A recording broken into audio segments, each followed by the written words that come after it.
Hello, we are live and welcome to the Pen and Paper Pod. Gentlemen, how are you doing today? Going great, man. Yeah. Oh, that was directed towards us. Hey, hi, how you doing? Yeah, this is an interactive podcast, don't you know? Like, it's, I expect you to do things on here. I don't play D&D to interact with people, okay? Yeah, you... Okay. All right, gentlemen.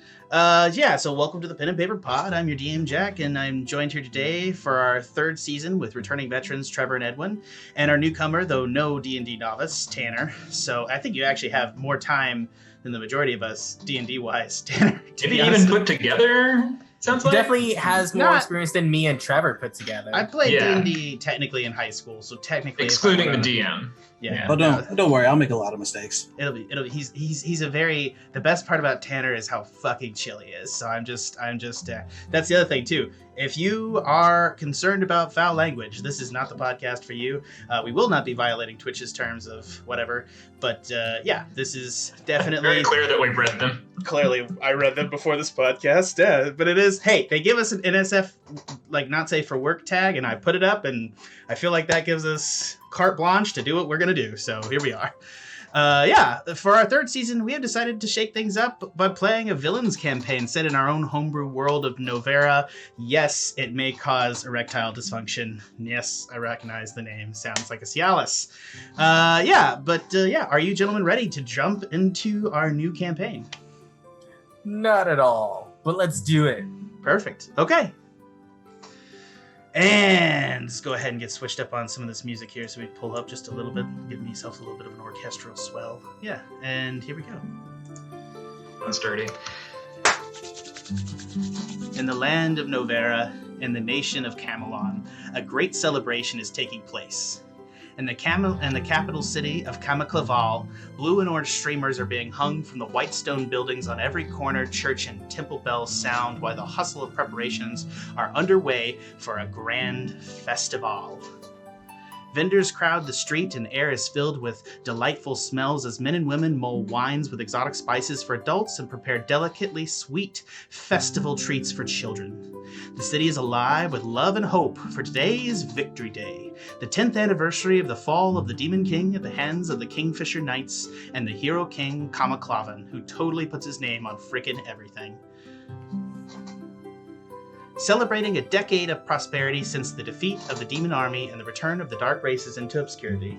But not all is well. For some on this day, near the city center, is the great square a herald reads pronouncements of the day's court activity.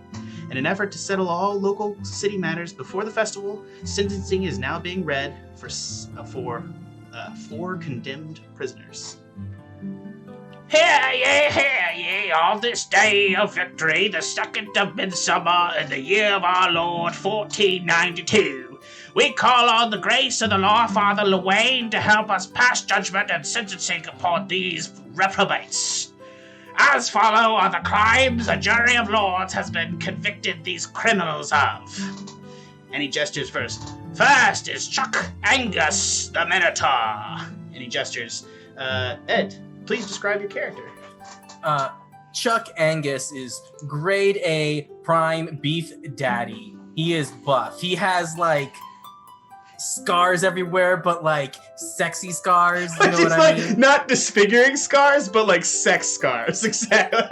No, they're sexy scars. I mean, he's a big beefy brawler, barbarian. He has like white hair, but like not like an old white hair, but like really cool and good looking white hair. He has like that golden ring through the nose. He has these golden like ornaments in his horns that he put on there when they were still growing, so like they would like kind of like pinch where like they would outgrow, so that way his horns also look swole and like biceps. What? Chuck Angus. Chuck Angus. Okay, he's just screamed Chuck Angus for like a minute. I love it. Okay, and he's gonna continue to read off your crimes. He gestures to the Minotaur in black, he's wearing black and white checkered and a moth-eaten tunic, and he says, "Chuck Angus, the Minotaur, is guilty of 1 count of first-degree murder, 3 counts of assault, and 1 count of resisting arrest." And then he turns and gestures to a half-elven man upon the stand. "Ashe, Fallbright!" And he describe your character, Tanner. Yeah, so you see Ashe is he's got this really like mop top of black hair. It's kind of like dingy and spiky. He's got a little bit of a 5 o'clock stubble. I wouldn't call it a shadow yet. He's kind of a slender man. Like his face is really unblemished. He's kind of a savant, kind of like most handsome man you've ever met in all of existence. Sweet. Way to like set the bar high for like charisma rolls, right? Now I just know that I need to like make sure that like they're hard for you. Anyways, dude, if Chuck Angus fails any strength throws, I'm gonna just die. It's how you build your character. It's like, especially when like Trevor fails a stealth throw, I know he's gonna lose it. Ashe Fallbright is guilty of 1 count of assault, 1 count of resisting arrest, and 1 count of practicing proscribed magics most perverted.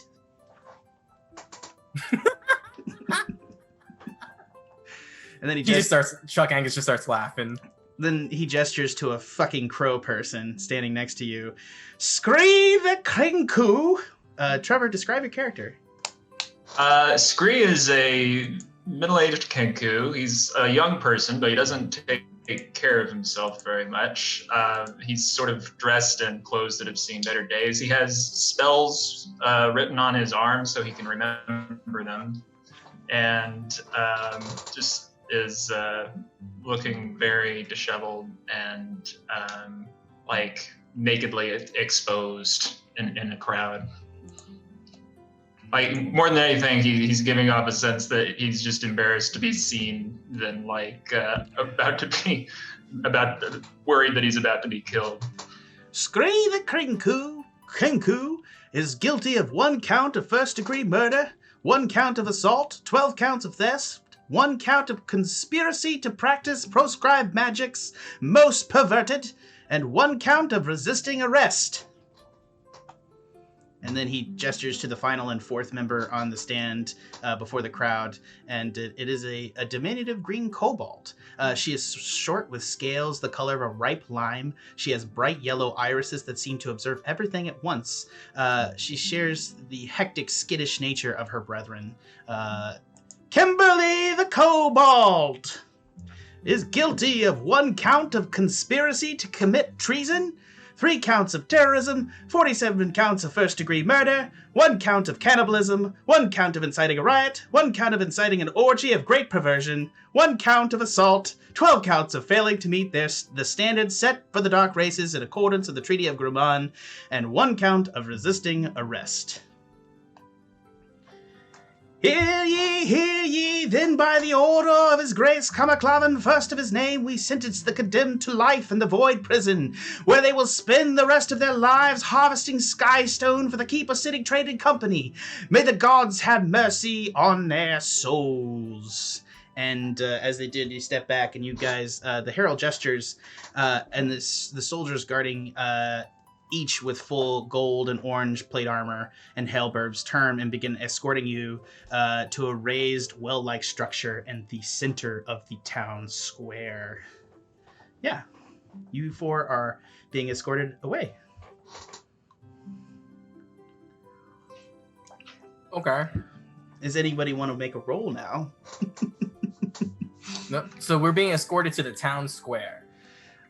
Yeah, essentially, you guys are being escorted. You're in the town square. You're being escorted up to a dais, essentially. Oh, where? So it's like a well-like raised structure. So it's like what a well looks like. So it's kind of like a large well. So it's like, it's definitely, you can't see what's inside of it, but you can see on top of it that there's like a kind of a small round wall of bricks going the perimeter in the center of the square. Okay. And how many people are around? Like, how crowded is this area? You have 4 guards per each of you, with a sum total of, I believe, what's 4 times 4? Thank you. It's 16 guards. They are heavily armored in plate and wielding halberds that seem to, just by your naked eye, have some form of magical nature to them. There seems to be at least 300 onlookers. Like I said, it's festival day. People aren't really necessarily totally paying attention to you, but they are setting up a bunch of carts and stuff in the square. There's a respectable crowd of like 40 people that are definitely paying attention to what's happening. How are we bound again? I'm sorry. You're bound. I haven't actually described. You guys are bound. You're actually technically not bound. You have just rope-in bindings. So they're definitely hempen rope bindings with your hands behind your back. Okay. Both, I believe, Scree and Ashe have kind of these little thimble loops that have been put over your fingers that cinch your fingers together. Because they're spellcasters. Yeah. The bindings don't appear to be magical in nature. Just it's literally designed to pinch your fingers together like a little claw, so you can't make gestures. Doesn't sound like I can get out of that either. You can fucking roll. Nah, it's all right. Okay. All right. You guys are escorted up to the platform where you guys, you look down. Gotcha. They push you up a ladder to a plank that, okay, so here we go. You, as you guys come upon the well-like structure, you see in the center that there's 3 men standing on either side of it chanting. These definitely appear to be mages of some sort, and they are casting gestures at the center platform where you see a dull green light swirling, kind of almost like water swirling in it, but you can tell immediately that this is a magical portal that they are about to send you through. You guys are pushed up to a ladder, and it extends up to a kind of a dais by the well-like structure, and they are holding a plank out over the dais so that you'll have to physically walk the plank and jump into the portal-like pool.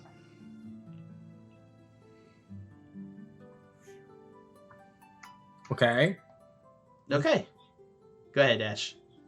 No, that doesn't bode well, does it? I'm gonna elbow the guy beside me, which I think is Scree. I think it is Scree. You elbow Crow. What do you say, Scree? Just shake my head, not verbally. Well, if that's first up at the end, the 4 are going to wrestle Chuck Angus to the front and push him halberds at your back, and they're going to start to slowly poke you, forcing you down the plank towards the portal. They're going to start poking me down the plank towards the portal. You're literally it's like a pirate ship scenario. You're walking the plank into a portal. All right, so where am I right now? Am I on the plank, or are they guiding me towards the plank? You're at the, on the surfboard where not the surfboard, but on a diving board where there's the main platform and the diving boards. You're you got your feet 1 foot on the board, 1 foot still on solid land. Okay, and how many people have halberds on me? 4. 4. And my hands are behind your back. My back. Okay. I'm gonna see if I can just make a break for it real quick. All right. Because do you want to make an attack at one of them specifically, or do you want to just try to do some sort of athletics check to jump away from them? No. Which one looks the scrawniest? I'm gonna say the middle one. The middle one. All right. So what I'm thinking is I'm gonna swing, kind of duck low, try and get underneath the halberds, aim towards the middle one, and just dash and charge, horns out, and just dash. Are you all right? So I'm gonna hold you to this. Are you making a hammering horns attack, or are you trying to just bowl through him like an athletics check? I'm trying to bash through him and keep running. So let's go ahead and roll you. Let's roll an athletics check. All right. Come on, Chuck Angus. Yeah, you fucking eat shit. Like, Come on, Chuck Angus. You effectively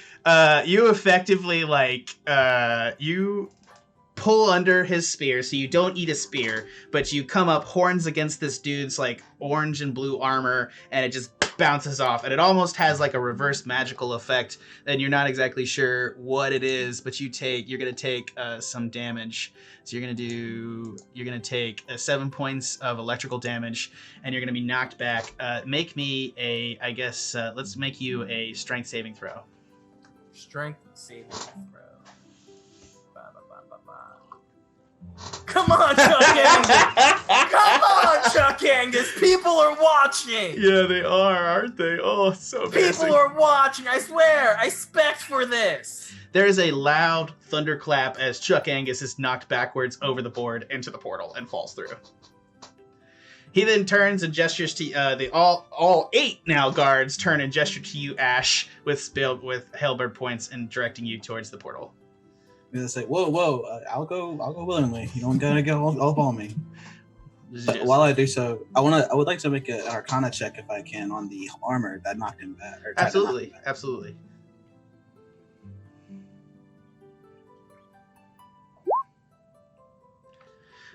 This is more a history check than an Arcana check. You definitely can tell that this is the armor of the Kingfisher Guard, the personal guards of King Kamaclovan and the Kingfisher Knights. So they're kind of like knights in training to be there's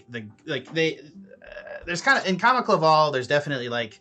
They have the knights who are kind of like the Knights of the Round Table, named individuals, and then you have knights in training that make up their army and stuff. And these are like the elite guards that are trying to train to be like adventuring knight heroes or that. And they're definitely heavily equipped with electrical weaponry. So like even their halberds, you could tell, would like kind of do some sort of electrical damage. And anytime you would strike them, it would do essentially like a thunder wave spell back at you.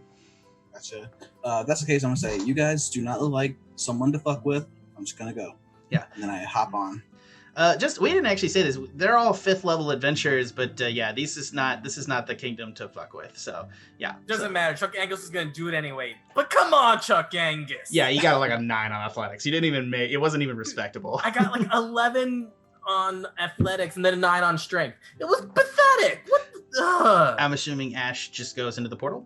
That's correct. Are you going to do anything like a dive, or what are you going to do? Like, do you just sort of like do like a little pencil dive, or are you going to go like full face first? No, yeah, I'll just I'll turn my back and then just like hands over my elbows, Jesus, my shoulders, and then just fall backwards. Okay, directly backwards. Okay, next up is Scree, and who now has all 16 guards. No, on the 2. Actually, that's not true. There's 16 guards at you and the Kimberly, the Kobold. Kimberly, the Kobold is still there? Yeah, she's right behind you. She was last. Okay. I think I'm gonna give like a loud just squaw of rage and then take a bow and just like make it as much as I can with my hands tied behind my back, kind of like use my core strength to go like and just turn and go through the portal. Okay. It's kind of my like fuck you. You do a little dive, and so green swirls as you all trip the fuck out as your physical bodies are discorporated. Images from your past play through your mind. You fall through into a vast swirling dark void, landing in an uncomfortable hempen rope of a net. Then so first comes out is Chuck Angus lands on the rope. You land in just kind of like it's almost like a net that's used for like acrobats, that's like an acrobat safety net. You fall through and you look below you and immediately see that there's just a fucking void. Like there's darkness. You see like the swirling of like a dark hole and kind of like a purple sky. And looking to either side of you, you can see that there is 2 giant skyships These ships are somewhat more familiar in this universe, but you can tell that they have giant stone pillars down the middle of them made out of sky stone that keeps the ship aloft. And they have strung between them a giant net that is actually, you can see that there's like this floating gate of green energy up in space, and you've just been deposited like you came out of like a dumpster, like a dumpster chute out into this net. Now make a dex save as Ashe comes through. Actually, I may have Ashe make the dex save because falling on a Minotaur with horns is more likely to do him damage. Luckily, Chuck manages. No, that's Ashe? That was Ashe. Damn, Ashe! Ashe, what do you do with that 23? I'm gonna backwards somersault and then like pike. Yeah, and then try to land on my feet. Really sweet. They go through the net, but you're still you look like a real acrobat right now. You look good. You look good doing it. Next comes through the portal is I think you guys are more aware now, so I don't think I'll make Scree make the same save, but you come through and then followed closely by Kimberly the Kobold, who came directly after you. So Scree, make a dex save to avoid Kimberly the Kobold. I always forget, are Kenku medium or small creatures? Medium. Mm-hmm. Oh shit, I clicked wrong thing. Saving throw, my bad. Right. Hold on. We're getting used to all this stuff. I did my modifier instead. Here we go. Yep, there we go. Oh, first one would have been better. Since it's not technically better, I'll let you keep it.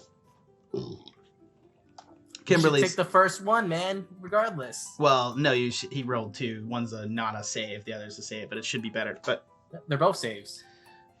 Oh, it is a save. Yeah. Yeah.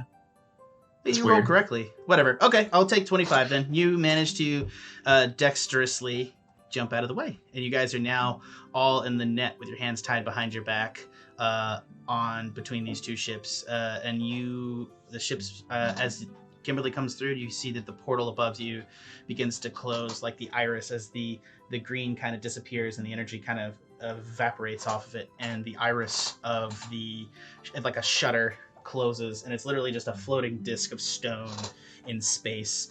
The void you guys are in is kind of this weird space of blues and greens across the sky. There doesn't seem to be any noticeable like sun or star, but you see all throughout there are these floating islands of white stone, and below you is a swirling void, and you can almost tell it's kind of like a weird, not to get very interstellar on you here, but it's like it's definitely like some form of black hole where it has the effect of like it's actually bending light as you see it proceeding to the final point. So there definitely seems to be an up and a down in this space, and you have all these small floating islands through, and the ships begin to speed away.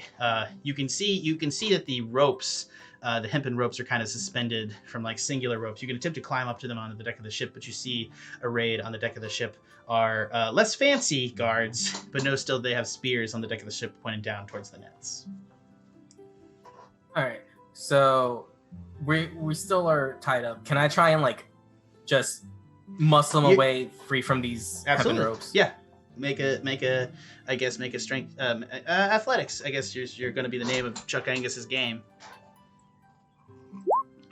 Thank you, Chungak. Yeah, Chuck Angus. You very easily rip apart your bondage. It was hemp and rope, and you're a fucking Minotaur. You can do that. Yeah, I knew that. Thank God. All right, is anyone else gonna try and break free or anything? Because I just flexed my way out of there. Kimberly is already out of her bonds. Yeah, I'm gonna take advantage of that. I'm gonna cast the subtle spell, or I'm gonna cast knock, but use the subtle spell for a sorcery point. Got it. Go ahead. Oh, it just happens. Yeah.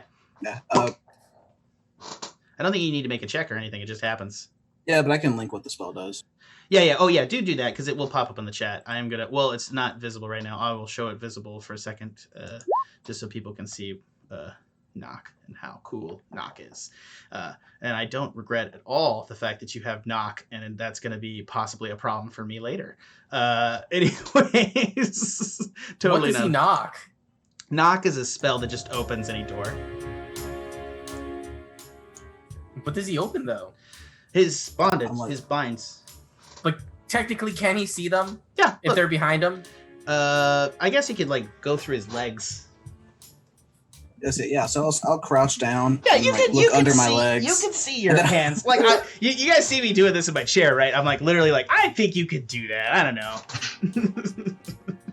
Anyways, yeah, you guys are on the ship, and yeah, as you begin to approach, you see in the distance one of the larger islands.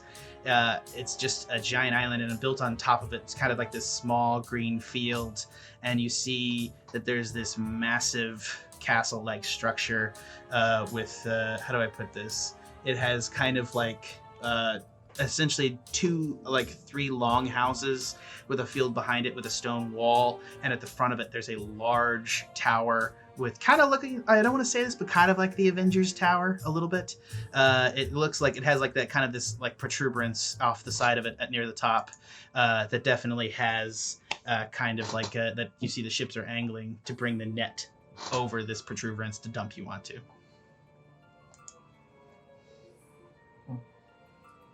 Real quick, I'm gonna attempt to escape my bonds by contorting myself to use my razor sharp beak to break my bonds. I think for that, I am going to. I'm trying to think what I'd have you roll for that. So let's make it dexterity. Let's just do acrobatics, athletics, dexterity. Dexterity. Okay. Did you want something else? No, it's whatever. I've got high modifiers and all of those, so it's whatever. Did I roll twice again? I think I just did. So I think I just need to click it once. Yeah, it's not that it's a once thing. Go ahead and roll one more time for me. Let me just make sure it might be doing this thing. I had a Beyond 20 issue the other day too. We're using this app in D&D Beyond. D&D Beyond, sponsor us! No, I'm just kidding. But definitely, yeah. So it's just gonna roll twice for you. I'm just gonna, as a rule, use the first roll. You're able to kind of peel off the bonds on your hands, so you're not able to free yourself, but you're able to kind of get the things off your fingers. So if you want to use Mage Hand on so I can cast. Yeah, I will then cast Mage Hand. Yeah, you're able to pretty easily untie yourself. All right, sounds good. After I get my hands free, I'm gonna look to the Minotaur. All right, man. I assume you got a plan, right? The plan is to get out. Oh no. Do you want to elaborate on that plan? Well, we should have done this before we went through the portal. I tried not to come into the portal. Were you any more balanced? No. Let's get out of this stupid net then. Are there guards behind us, or are we just in this net? You're literally, all four of you are just like in like you're literally like kind of in a sack net, like the kind of thing that Robin Williams fell into, and that's a very specific reference in Hook. Sorry about that. Oh no, I've seen Hook. I love it. Yeah, when we can see like what you had reference in your head when you thought of this scenario. Yeah, I need to just like keep like reiterating exactly what it is. I'm just gonna keep being a DM like that. You either get my references or you don't, and fuck you otherwise. So what is directly below us? Just black wholeness? Yeah, literally an infinite void and then a black hole. And what is directly above us? You see that the net kind of ends. It's like almost a sack net, and the ropes are kind of going off on either end towards the deck. So there's essentially 3 ropes from your net towards the the aft, the prow. Oh, they're boat terms. They're attached there. Birdman, can you fly? I cannot fly. Actually, well, I can. Yeah, Scree is just gonna be like, go like this and give you a like really nasty look, rather than verbalize that. Does he give you the middle feather? Does he give you the middle feather? Does it like, does he hold up a feathered hand and there's just like one feather up? I love it. Yeah, let's go with that. Sorry, I'm still like finding my feet on this. I'm gonna go like this to suggest that maybe we climb the ropes to the boat. Can we do that? Yes, go ahead. Go ahead. Climb the rope. What's the female doing? Kobold? She's just sort of laying back in the net. She's just like chilled over to one side. The female kobold, the green kobold, just kind of laid back. And I have art for her. Just give me 2 seconds and I'll throw it up on the stream. Yeah, so you guys can kind of see her. She's just sort of just laying back in the net. Her bonds are off, and she's just laying there, kind of taking a little nap. Not really a nap. You can tell she's got kind of like one eye half open, watching you. She seems a little too calm. What's her thought process on this? We'll ask her. Did you hear her list of crimes? Everything was something perverted. It was funny. Everything was something perverted. An orgy was somewhere in that list. An orgy most perverted. An orgy most perverted. What's the least perverted orgy out there? She also had a treason and cannibalism and 47 counts of first-degree murder. And terrorism. 3 counts of terrorism. So, Kobold, right? Kobold. Yeah. Oh. It's not her name. She pops an eye open and looks up at the Minotaur. How are you getting out of here? I don't know. Maybe like 2 or 3 days. I don't know. Yeah, I have to get there and check out the situation. You're welcome to tag along if you're willing to help me. If you have a guaranteed way out of here, sure. You have to do something you might not like, but I bet I could get you out if you like. How do you know what I like?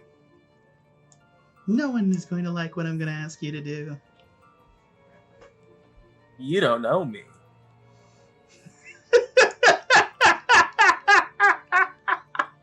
I know you even more now. And she's just sort of like gonna close her eye again. Yeah, I'm gonna tag along with you guys. Have a way to get out. We have to wait 2 to 3 days, though? Well, it depends. It depends how quickly you guys just, we gotta get in there. I gotta find my friends, and we'll take a look at it and see what the situation is. Conversation is happening. I think Scree has already climbed halfway up the rope, unless you want me to make a throw for that. You will have to make an athletics check to do that. All right, let's do it. Yeah, I do it? You're halfway up the rope. All right, and I yell back at them, "Come along!" Oh shit! When did you get up there? You guys turn around to see that the bird is like halfway up the ropes. You also see that this has not gone unstealthily by, and you see that there's 3 guards at the top of the rope with like spears out. Oh fuck! I forgot about the guards. Yeah. They're not. I forgot about the guards. In fairness, there's no way you could have stealthed in that situation. Like, yeah, they're gonna see me, so right. it's fine. Yeah. They are watching you.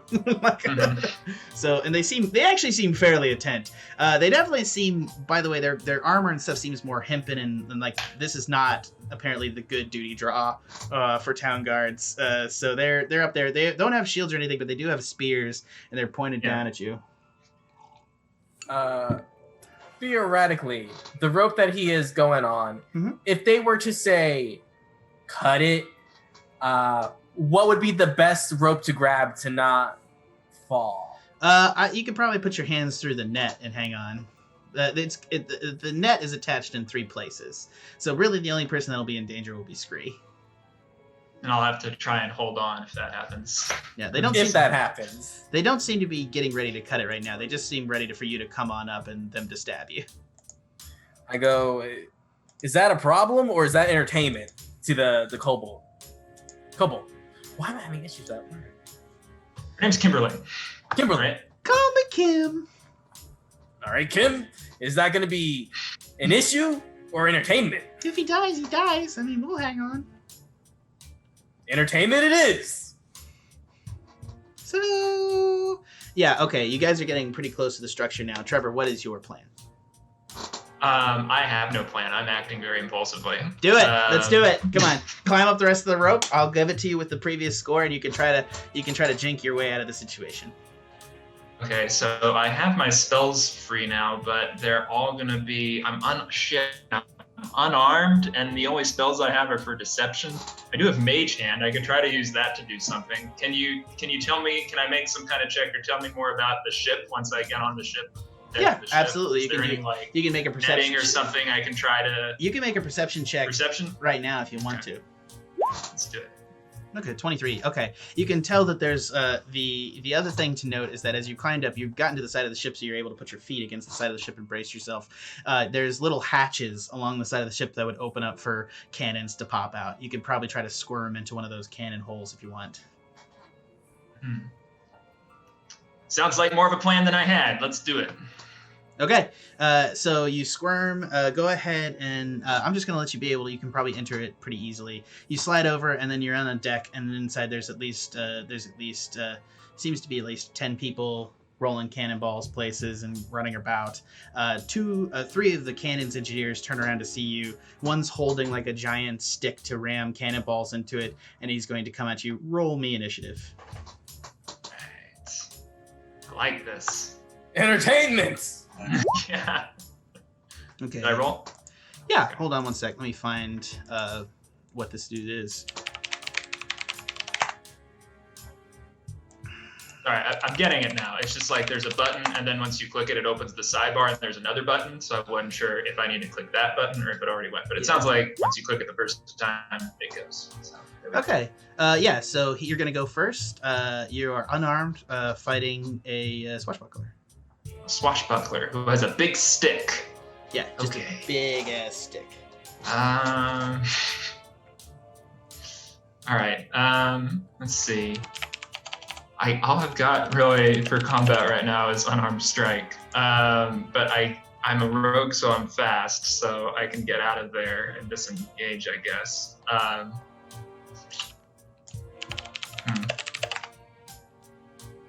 Is there any? Let's see. He's got a big stick. It's a room full of people scrambling around. There's only other 2 people that have noticed me. Is there like? Is there any netting? Like any? It's a ship, and like I know there's netting on ships, so I'm just like, is there more netting? Is there netting everywhere? Is there netting I can use to tie him up? So yeah, there's 3 of them. First off, 2 of them are swashbucklers. You can tell there's all 3 of them are pirates. Not pirates, but they use the same stat block as pirates because it's what I could find on short notice. Suck it. Okay. Yeah. So yeah, and one of them has a giant stick. I don't have a map for this right now, but essentially what it is that there's a deck with cannons along the deck. There's maybe like 6 or 7 people in the background running around. There's hammocks and nets that have been swung across the ceiling that have kind of been stored up. At the base of each of the guns is a small tanker, is a small little barrel, and stacked cannonballs. Now, can we see all of this happen? Like, Not really. Oh, y'all No can't one- see me no at one all, else- right? yeah, I'm not inside really. the ship. Yeah, Yeah. I'm on my own. What should we do? I knew Stay this. here? This is gonna be like the villain's campaign forever. It's just like y'all fucking doing your thing. I just knew it was gonna be that way. I scream I'm up there. chaotic neutral, man. It was just gonna like, yeah. I'm just not I gonna scream work up around there. people. If you survive and free us, my muscles will be in your service. That's weird. Sorry. I would like to start climbing the ropes as well. Go ahead. Yeah. Roll me athletics if you're climbing. Okay, Ashe, you're able to head up the ropes and climb as well. But as they see somebody else trying to proceed into the ship, they begin hacking at the ropes, and you're about halfway there. You can try to make a speedy athletics check to get there, but if you miss, it's going to cut the rope and you'll be dangling. I'll do the speedy version. Okay, go ahead and roll me one more athletics check. Yeah, you're able to get right up to there, and they're going to cut the rope just in time. You're able to jump to the same hole that he went through, and the rope is now dangling away, and you're dangling by your fingertips from the gunnel. Yeah, let's go ahead and give the. What did you do, Trevor? I'm gonna attempt to use Mage Hand to. Pull down ropes. Yeah. You mentioned that they were holding together some like cannonballs. Are the cannonballs suspended in the air? If I like. No. The cannonballs are classic. There's like a little crate of cannonballs stacked in like a little pyramid. You could try to knock them over if you wanted to, and do like ball bearings with cannonballs, which is hilarious. But yeah. See, Mage Hand isn't going to be like, I can't fucking untie something fast enough, I don't think, to like put it down on them or whatever. Shit. Okay, I'm going to use True Strike to point at the middle of my 3 opponents. Gotcha. Okay. You use True Strike. That's your action. Do you want to do anything with your bonus? Let's see. I think I can. Can I attack with my bonus? No, you cannot. Okay. I'm gonna. You can take the disengage action, I think. Yeah, I think I'm gonna try to get away, put some distance between myself and my. All right. Would-be You can opponents. you can use the disengage to slip past all 3 of them and move 30 feet towards the. You can head towards the stair area, or you can head towards the prow of the ship. There's really nowhere for you to go. I mean, I'm just gonna attract more attention wherever I go, right? Yeah, There's more people. Yeah, you're in a void on a ship, so like there's definitely Yeah. a lot of people on this ship. So I'm not sure what you want to do. You could try to fight them, or you could try to head up to the deck and maybe try to wrest control of the ship. What do you want to do? I'm gonna head towards the deck. All right, you're able to get 30 feet to the stairwell. Next up in the order is the Swashbuckler, who will move all full 30 feet after you. You had to move past him with disengage to get by him, so he does have the range, theater of the mind style, to get to you. So he's going to move up behind you, and then he's going to grab his staff with both hands, or the thing, and he's going to attack you with it. The first one, that works. He has proficiency with that. Okay. It's just same thing. So he's gonna. I believe he hits. Correct? Yeah, he hits. He's gonna do 12 damage to you, and then he's going to make one more hit. So he's gonna do a total of 27 damage to you, Trevor. Holy shit! Okay. Ooh. Oh, I'm gonna need to learn to temper my impulsivity. The spirit of Chuck Angus whispers in your ear. Should have stayed put, bird boy. So it's like, why do we establish early on that Chuck Angus is now like the easygoing one, when you like worried me for like a month about how he was gonna be a fucking just loose ass cannon. Okay, You're the one still on the goddamn net. I didn't see that coming. I could be a loose ass cannon. I tried to prison break right off the bat, but I got tossed down here. I see my situation. There's guards on top. It's a wooden fucking. Not a wooden, a hempen ropen net, and there's a black hole underneath there. Was that specific? Was there a wood net? I love it. Okay. I'm sticking with the NPC who looks like they know what's going on. Safe bet. Chuck Angus ain't no fool. Okay, that's good. Yeah, next up in the order is Ashe. You're able to scamper inside. Go ahead and roll me initiative so we'll see where you are in this turn. But the other swashbucklers are about to go. Actually, yeah, the other swashbucklers get to go. They're not going to follow. They think the other guy has it well in hand. So 16, Ashe, you'll go now. And then we'll just circle around. Sound good? yeah, sounds perfect. I'm gonna like just look at him holding the spear to me. It's like, whoa! I'm already here in prison. I want to make my best prison life. You don't have to hit me. I just wanted to get out of the net. Okay. He's like, I get it, dude. I get it. It's a bad post. Just chill there and just chill and sit. And you can jump back in the net before we land, and we'll be all good. All right? Yeah, friend. Yes, Yeah, chill. Chill.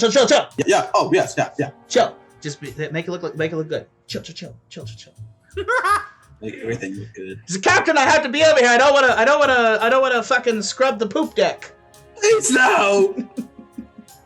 Yeah. Thanks. I appreciate it, man. Solid, bro. Yeah. Okay, cool. So that situation, I'm gonna remove Ashe from combat, and we're gonna go back to Scree. It's now your turn, Scree, and you're death gunnel with the other dude. I'm gonna use. I cast True Strike, so I'm gonna use my advantage to use my sneak attack on the one that I cast True Strike. He is, yeah. You are. He's the only one with you right now. The other two did not follow, so you're only with the one guy right now. Oh, okay, cool. Yeah. Yeah. And he is the guy that hit you with like his ramrod staff 3 times. Yeah. Let's see. So, if I sneak attack, that just means I get advantage, right? Or... So no, you get advantage. You're gonna roll twice your attack, and Okay. if you hit, you're gonna add 3d6 to the attack. Well, actually, no, you're not. Actually, this is the thing. You actually, because you don't have any weapon, or what do you? Yeah, I'm just gonna be using unarmed strike, right? Yeah, you'll have advantage on it, but it won't do sneak. Oh, so I won't get a sneak attack on it. Right. It serves no purpose. Sorry. You will get Right. an advantage on the attack though. You're gonna fucking punch this dude though. All right. Make sure, guys, to update your character's health in D&D Beyond. It'll update that on the stream. I'm at 48. Oh shit! And Scree is at 6. Yeah. Jeez. We're having chicken tonight. Oh my god! So yeah, you do not hit. His AC is 17. Oh, god damn it. Okay, I need to fucking think of something here. You still have your bonus action. You can disengage and run back outside if you want. Hey, man. Might be a good idea. Your only option might be to be like, all right, I learned my mistake. I'm sorry. Put me back in the net. Put me back in the net. You can get back to where Ashe is with the other soldier. Wait, where is Ashe right now? Ashe is where you were. He came in through the same gunnel, and one of the other swashbucklers is holding a spear on him, and they're just chilling out. And you can see that your dude, you can use the disengage action to slip by him and get back to where it was. You're only 30 feet from there. You only use 30 feet of movement to get to the stairs. Right. So, Okay, yeah. this I'm is on theater of the 32, mind. my Once whole we movement, yeah. give me 5 minutes, and let's get to the where I intended us to start, and then I'll actually have maps for you. So there you go. All right, no worries, no worries. I will take your suggestion and run and just hide behind the hulking Chuck Angus. He's not there. It's Ashe. Or sorry, Ashe. So Sorry. a He's handsome also a hunk. and Yeah, I'm hulking. the handsome. half elven hulking. Okay, sure. Yeah. Maybe not hulking. Okay. Yeah, so you run back He's over not scrawny. He's lean. and get behind Yeah. it, Exactly. and then the other guys come over, and he's like, you see the other guy who is apparently a master of the fucking ramrod staff comes swirling back towards you, and the other guy's like, chill. We can just chill here. He's like, he comes over, he's like, yeah, you guys in? What are you in for? Looks at you. You okay, little bird man? Sorry to beat you up. I'm just not gonna say anything. Okay, he doesn't talk. Sorry. All right, well, I'm sorry. Give Give him the it- big bird eyes, Yeah. man. All right, are we over? So the ship plows around and is about ready to get to the main area. And as you guys come back over, you can see that kind of in the background, the giant prison. You're over kind of the area Hold on. where it's going to be dropping you off. And the gentleman, what's up, Ed? I was gonna say, will all this happen by the time we get there? Does that count as a short rest and I can get my HP back? Oh, it's technically 30 minutes, so yeah, you can roll a dice if you like. You chilled in the net. Well, I'm not gonna get that back. No, you do not No, get no. that back. You guys resisted. You resisted and engaged in like hardcore combat, so no, you do not get that back, Scree.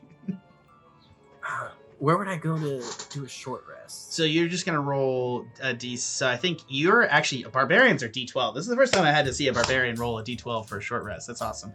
You have 5 D12s to roll, so you can choose how many D12s you want to roll, and just roll them and roll 20. I'm just gonna do one because I only lost 7.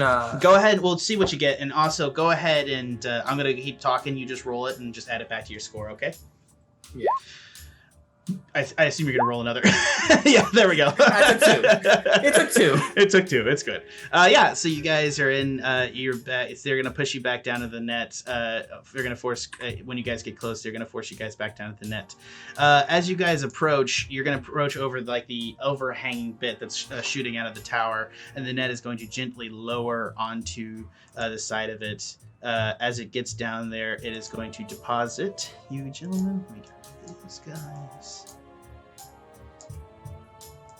Oh, it was a D12 plus 3. Regardless, doesn't matter. It still took 2. Right. Well, it could have been. You could have just taken 5. So all 4 of you are going to be lowered down now onto this map that you can see right here. Yeah. And you guys can't control your characters. The ropes on the net are going to be cut, and they're all falling down. You're on a tower. Even if you were to climb 50 feet down the rope now, you would still be at least 100 feet from the base. So there's nowhere for you guys to go. There's just grassland, and you're on a floating island. And you can see there's a door at the end here that that is waiting for you with little lamps on either side of it.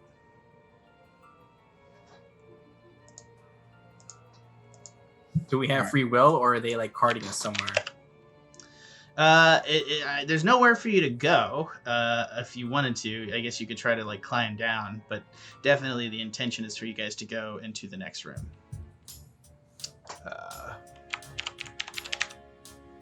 Hey, Mr. Minotaur, I think you should open that door. No knock, just straight through.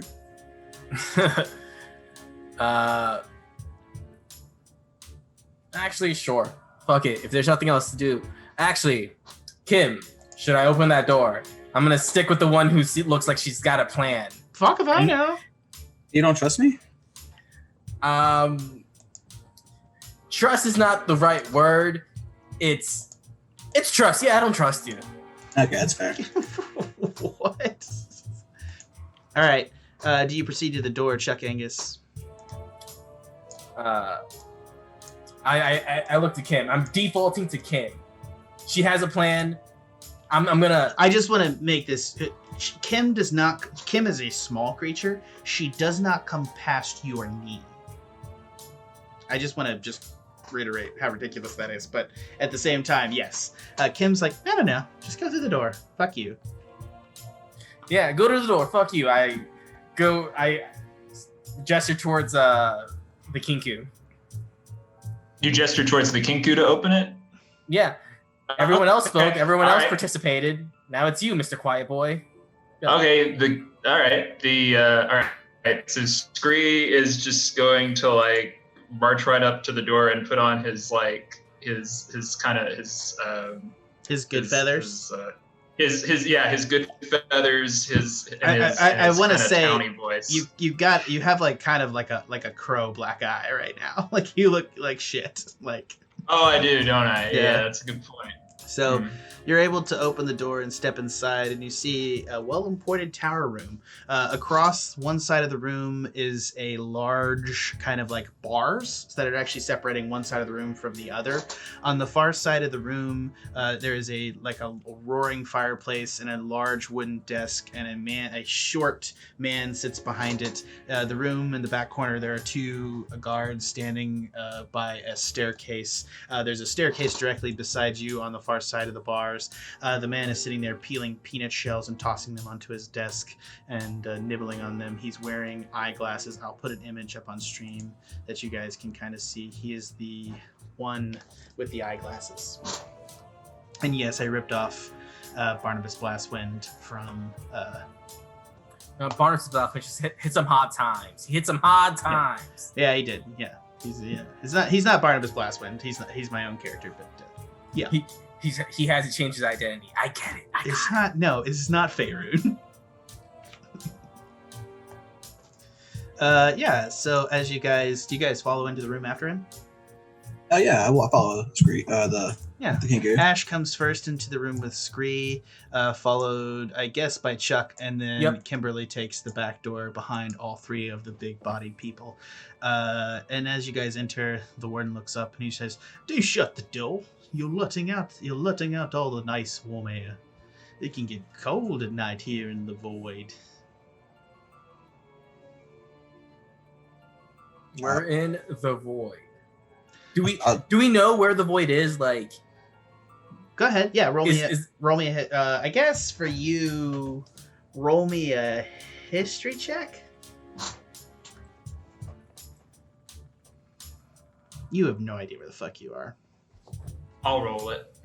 That's not how it works. You gotta ask. That's not how it works. You gotta ask. No, but you can go ahead and roll it. But I'll let you do it this time. But don't just. I was asking if it was like common knowledge, if anyone would know where the void is. You don't know where the void is. You know it's in an alternate dimension. You know you're in an alternate dimension right now. It's the Phantom Zone prison, essentially. That's pretty common knowledge. All right. Sounds like I don't need to roll it. I don't think you do. I mean, that's all you need. If you wanted to know the specifics of the plane of existence that you were in, you might be able to roll an Arcana or a history check. You can pick which. But you're not exactly sure. You know the Void Prison is somewhere in the multiverse that they sent you to. That's probably not something Chuck Angus would know at all, actually. Anyways.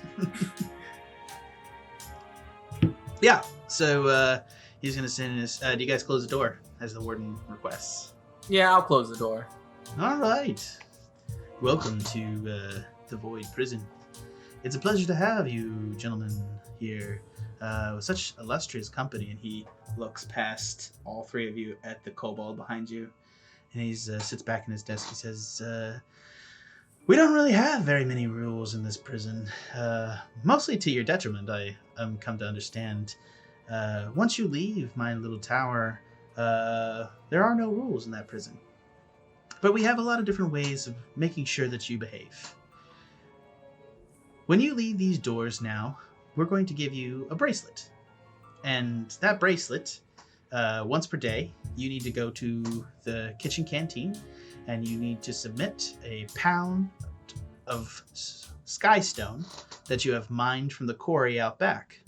That skystone will allow you to lock your cell at night." But why would you want to lock your cell, I bet you're asking yourself. Well, allow me to introduce you to the Grell. And he gestures up on the wall to a taxidermied kind of squid-like creature with a brain and just a giant fucking beak, and each of the tentacles has barbs on the end of it. And he says, "The Grell are well known to this void area.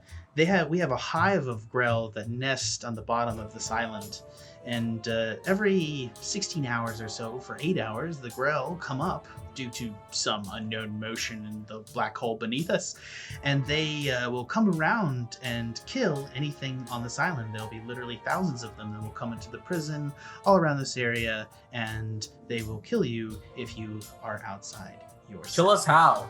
I'm come to understand that they will paralyze you with their poisonous tentacles, stab you with their beaks, and suck your brains out. Oh, that's a nice image. Yeah. I've seen it. It's pretty fucking horrible. But again... If you've seen it, why would you assume they do it? You would know it if you've seen it firsthand. Okay, who's the grammar... who's an uneducated Minotaur and who's the warden of a giant prison? Alright, just You're an uneducated Minotaur? He's the Minotaur. Oh. Stay in your lane, Minotaur! I don't know. I am the warden of this prison, sir. Shut the fuck up. Anyways, sorry. It could be... Can I do an intimidation check and be like, I am the warden now? Do it. Chuck Angus! He's like stands up, he's just like scared, and he's like looking around, he's like, am I behind bars? Like, it's like, but then he calms down and sits back down and like makes himself a drink, which you identify. Can Scree call out, "What are you in for?" Go ahead. What? Go ahead, like. Do it. Yeah. You want to check? I don't know. Are you guys like trying? No, I'm just. If y'all want to, everyone bombard him with mass confusion. We can. Yeah, is that intimidation? I'll roll it. I have 0, but I'll roll it. It's fine. Okay. Yeah. Ashe is intimidated by Chuck and Angus. He's the warden after all. Yeah. I'm the warden now. Yeah, he says it with such blind conviction that you just have to accept it. All right, no, yeah. As he sits back down, he like pulls out of his front desk, which you could tell like all the drawers of his cabinet. There's no paperwork in his drawers. It's just bottles of whiskey. Like as he opens up a drawer and it's all just clink, clink, clink, clink, clink, and he pulls it out and he like pours himself one. He's like, "This is a stressful job. I'm so sorry, but I know. Tell me about it. Being a warden is not easy." Once per day, you can submit Skystone, and if you submit Skystone, you will get a single ration for the day, which you will be able to eat from the kitchens, as well as they will scan your bracelet, which will allow you to lock your cell for that day. You must produce a pound of Skystone every day. You will not be able to lock a cell. It's important to note that each of the individual cells will only lock if everybody inside the cell has a green bracelet. If even a single red bracelet is in there, the cell will not lock, and you will be forced to, hopefully the occupants will be forced to cast that individual out before that. We have about 30 minutes now. When it's about time, you'll start to begin to hear the bells that will count down to when the Grell are coming, and that's when we will lock the cells. If you are not in your cell and it does not lock at that time, you will be shit out of fucking luck. So, as you will see, every door is magically enchanted.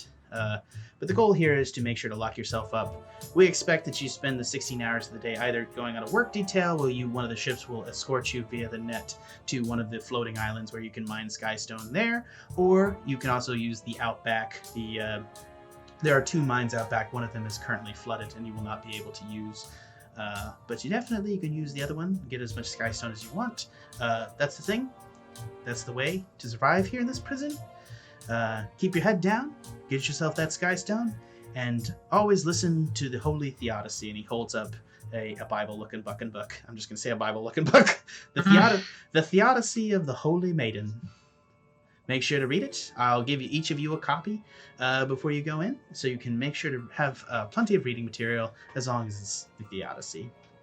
I raise my hand and ask, since you said if not everyone has some skystone to do it, and we have to cast them out, would it be in bad etiquette to kill them?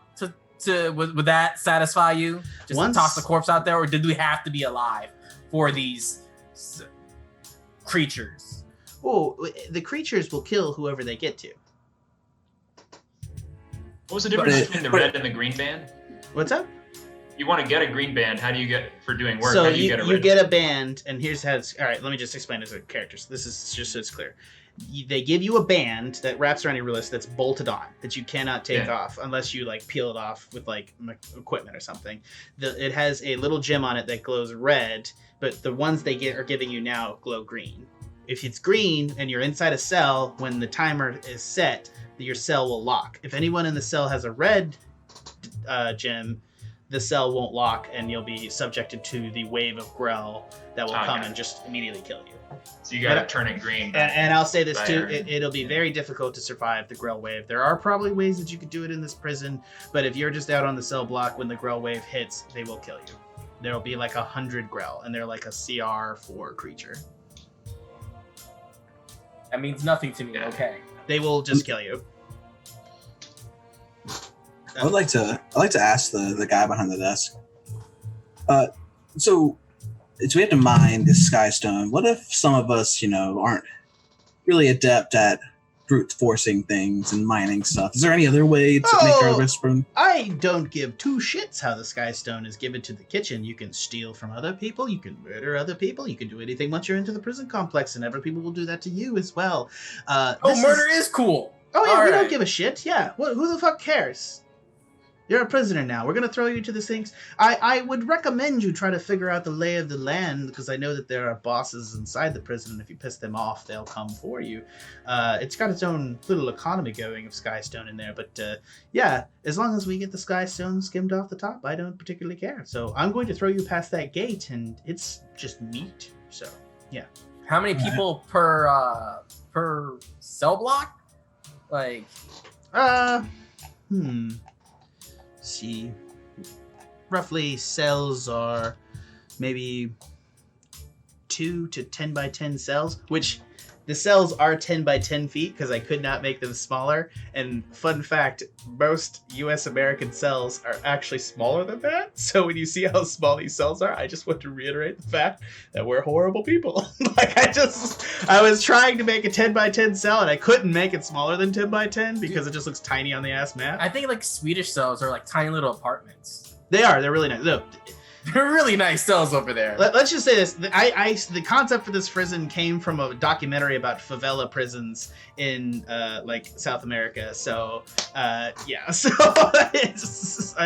that definitely came with like a different concept that I think it was like Locked Up Abroad or something that I saw. Anyways, yeah. So he's gonna motion to you, and you can come up and you can put your hands through the gate and get your bracelets. You get 1 free today because it's almost lockup time, so you'll be able to lock yourselves tonight. But come tomorrow, I expect my pound of skystone. We use it, don't you know, to power our skyships. Thrilling. Sounds good. It is fascinating. I didn't say fascinating. I said thrilling. I said fascinating. I'm more important than you. I'm the warden. Shut the fuck up.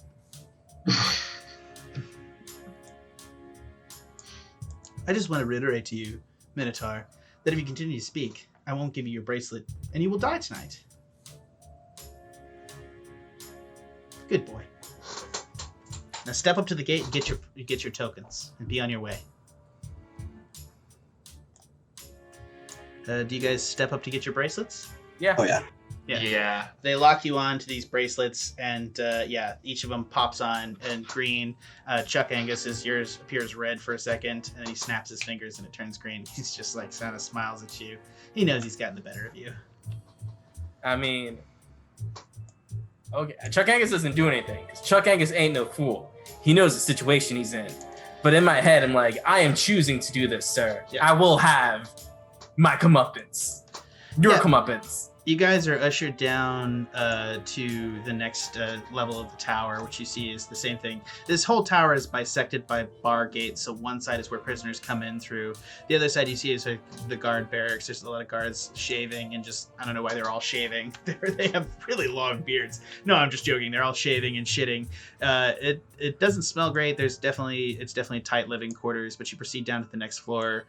You can see that there's bars on one side with like a guard cafeteria, and now you get your first glimpse of the area, as you guys I hope can see. I just want to make this very, very clear for viewers and you guys as well. See where this there's kind of this dark circles. This is a 2-tier cell system.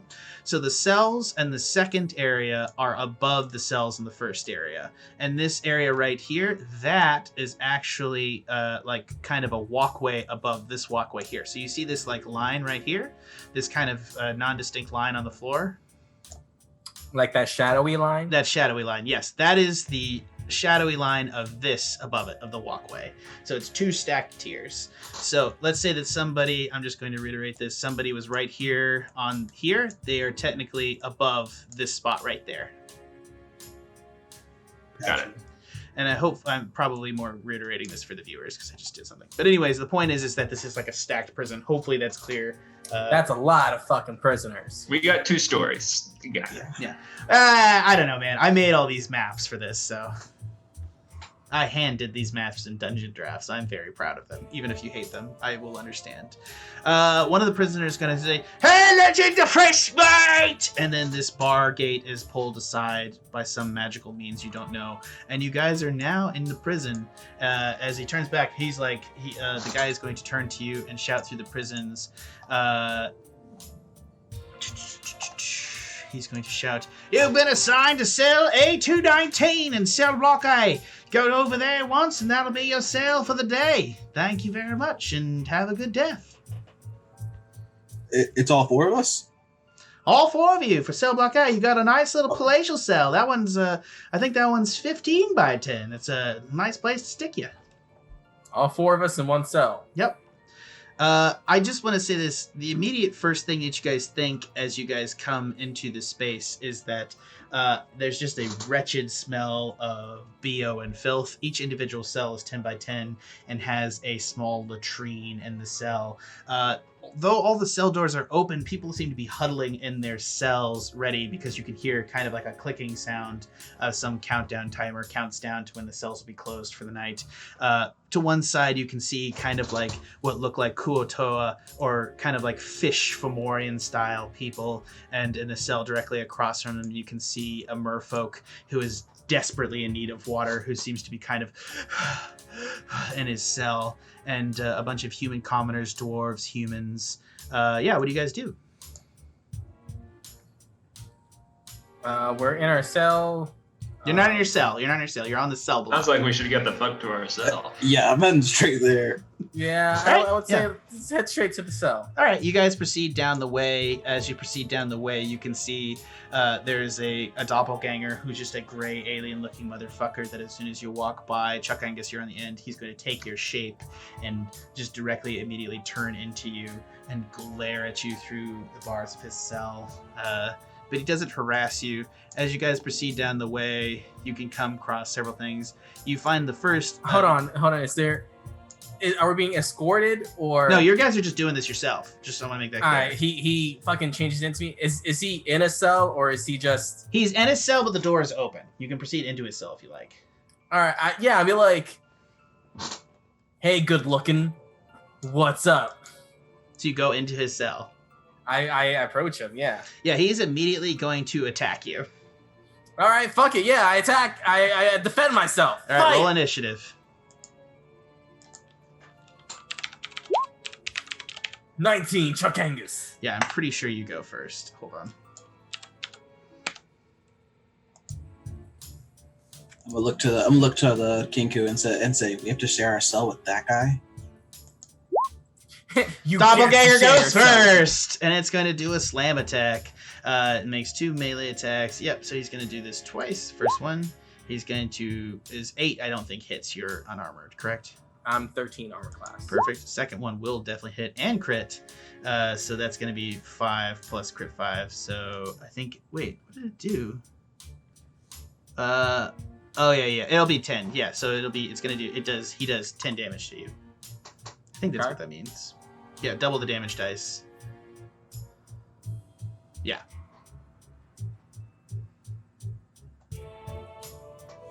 Sure, I'll figure it out later how crits work with beyond 20. I'm not exactly sure. But I'll just say 10 damage because, I mean, even a d6 would be 2d6 plus 4. He's lucky that's 10, actually. Anyways, so that's actually even damage. That might be just doing the even out of that. We'll figure that out later. Yeah, now it's your turn, Chuck, unless anyone else wants to join in on this. Oh no. Mm-mm. All right, so it's just me. Yeah. All right, I guess I'll initiate rage and attack him with my fucking horn attacks. Sweet, do it. All right, so when I initiate rage, what do I do? Do I have to do anything, or do I just? No, I plus- think you get like you get advantage, right? You gain advantage on strength checks and saving throws. +2 on melee damage with strength weapons. Yeah. And resistance to bludgeoning, piercing, slashing damage. Yeah, so you would have had resistance to the previous bludgeoning attack. So go ahead, you would have just have the damage then. So now that you have rage, you're just gonna get +2 because it is a strength check with your horn. So go ahead and roll an attack. I think you can make that attack twice, right? As a bonus action, enter reach for 1 minute, you gain advantage on strength checks.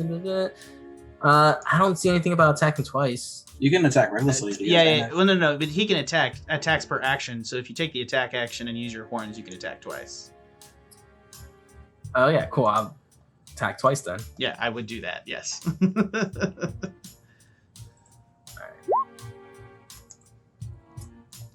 That hits. 1 and does 6 damage.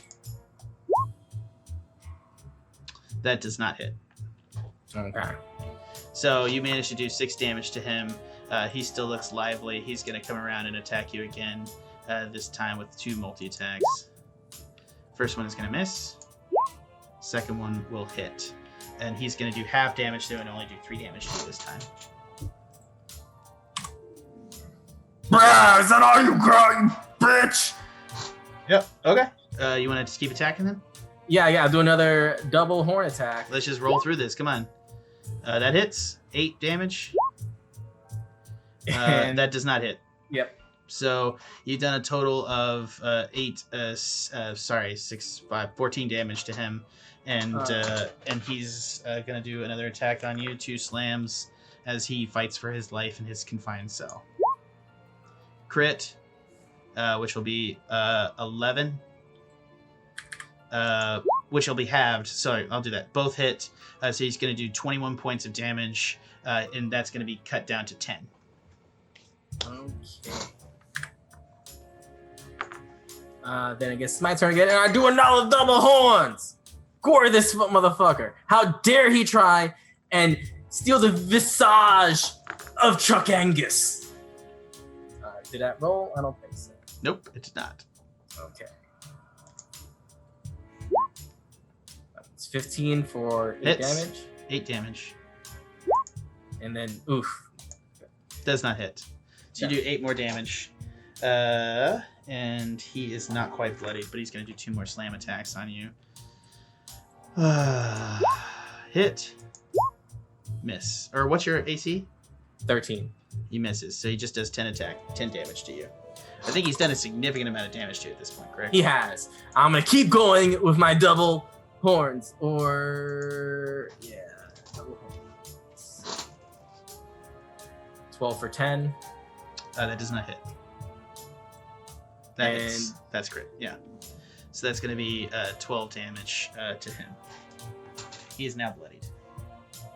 Yeah, fuck off. He's going to do 2 more attacks to you. Hit. So it's going to be 12 damage, half. He's going to do 6 damage to you. Okay. And let's keep going with these horns. Hit. 16 for 8. And 18 for 5. So you're going to do 13 damage. He is extremely hurt now. And he's going to crouch back in his cell. And he's like, please! Please don't hurt me! I don't want to die! So is it my turn again? Yeah. I fucking pounce on him and keep attacking with my double horns. Do it.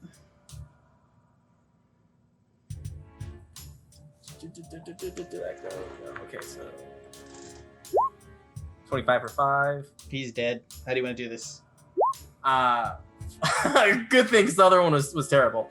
I just fucking, I guess because I'm attacking my horns, I just like pounce on him, grab like 5 swords, I'm like on top of him, and I just kind of like headbutt him to a bloody pulp till he's dead and reverts. Oh, even if he reverted back to not Chuck Angus' shape before I killed him, he like reverts back to a bloody mess. You can't recognize him. And then I just get up and go, don't take my form of my permission, Chuck Angus! All and right. then I walk away and I just go like, all right, where's your cell? So you don't search your cell or anything? No, no. You know, if he's got extra sky rock stone, he doesn't need or something. You guys can do that if you want, but this was a pure like, how dare he take my image? I did my point. He's dead. Don't fuck with Chuck Angus. And I'm going to my thing. You guys can loot and pillar all you want. I did what I wanted to do. Yeah, I'm totally gonna. Scree's totally gonna get in on that action. All right, Scree, Ashe, you want to join this? Yeah. All right, you both run in there. Both of you, I guess, make me perception checks.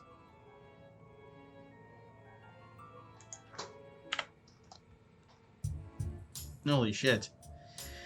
Scree, you are going to immediately notice, it's just pretty casual. There is a sack in the ceiling, and you can actually see that, like, there's literally, it's not under anything, the sack is literally floating in the ceiling. So actually, as you pull it down, you actually are able to pull out this rock, and it is physically rock that is lighter than air, and if you let go of it, it starts to float upwards like a balloon. And he's got it in like a sack that holds over his head like balloons. Inside, you find 1 pound of skystone. I would say I'm gonna hold on to that, but I guess it's gonna hold on to me. Yeah, I mean, you can just sort of floats. tie it to your belt and it's still there, but you can hang on to it so that you have the pound of skystone. Ashe, you obviously find nothing. I don't know why. I think you just walking in and you smell like the combination of shit in the doppelganger's toilet and just the doppelganger's corpse, and it's not pleasant. You're just like, I can't, and you walk back out. Well, I was gonna take his corpse and put it out, and then we have a free cell now. Like, I'm just gonna sit in this cell. It's not our cell technically. But there's no rules, right? I mean, if you want to stay there instead with us, You don't know. You're not. He didn't explain it particularly well. I am really scared of Chuck Angus. I don't know why you're scared of Chuck Angus. Just mauled this dude to death in front of me. He fucking took my image, bro. Scree, This is prison. You do not allow disrespect on day one. Scree. Yeah, I'm gonna decide that Scree is just gonna hold on to the sky stone and just like sit on top of it and just stay in that cell. Maybe, I don't know. I want to say you don't know. They assigned you a cell. You don't know if it's important for you guys to go to that cell or not. Oh shit. It is. Yeah, It is right down the way. I will also say, Scree, you will find under his pillow a sharpened piece of metal, like a shiv. Sweet. Pocket that. that's big. Assuming I have any pockets. You're able to take a D4 dagger that you can put in your inventory. All right, then I guess I'll follow Chuck Angus to our assigned cell. Scree, are you continuing with him? Man, you know,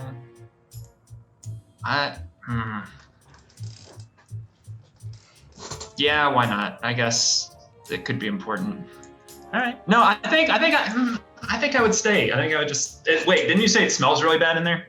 No, literally, like his corpse and blood is everywhere, all over the blankets. Like a man was just squished to death on horns in a 10x10 space. Like there is not a surface that does not have a fluid on it. The toilet was turned over in the commotion. It's just vileness. Yeah, I think that's even a little too much for me. Yeah. Okay. I'll go with him. All right. You guys proceed down, and you find at the end an empty cell next to an open cell. You guys see here at the end your cell block, which is right here, which currently has two. Whoops, my bad. Which currently has 2 occupants. One of them is a hulking bugbear. The other is a kobold in the corner who's just like ground in on himself. There is a sign in the corner of the cell. It's been painted with a green sign.